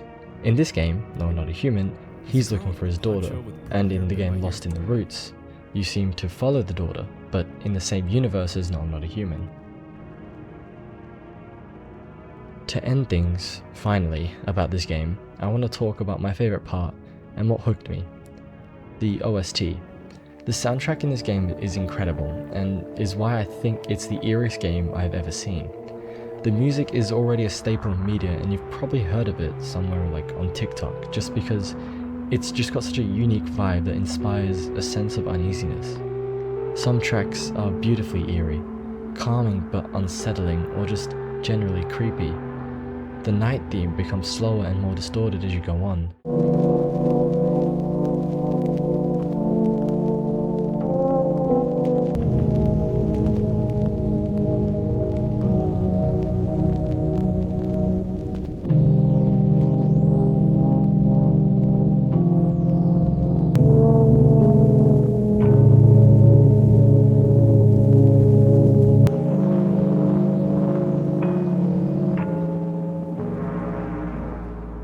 Different games with different different playthroughs with different scenes and different songs are all so fitting, and I've used the OST itself for the majority of this video. The video is pretty much over now. I just want to say thanks so much for sticking with me throughout this whole thing. This project was something I promised myself I would at least attempt, and I'm really happy with how it turned out. I've definitely improved over the project and my editing, and even though I definitely could have made something a lot better, I would be holding onto that mindset and forever trying to perfect something that I'll never be able to perfect with my skill set. I've watched a lot of content which has spoken about dreams and doing new things. Not really intentionally, but just from the creators that I watch, and the sort of tangents that they go on in their videos. And I know that the best way to get things done is just to do them. I don't think I'll do anything like this again in the future. Not only do I not have enough of an idea what to do on it, maybe I'll consider it for Lost in the Roots, but I'm not that much of a horror gamer. I'm just really entranced by the stories in this game, and I hope you'll stay around to see what else I do. I definitely won't give up yet.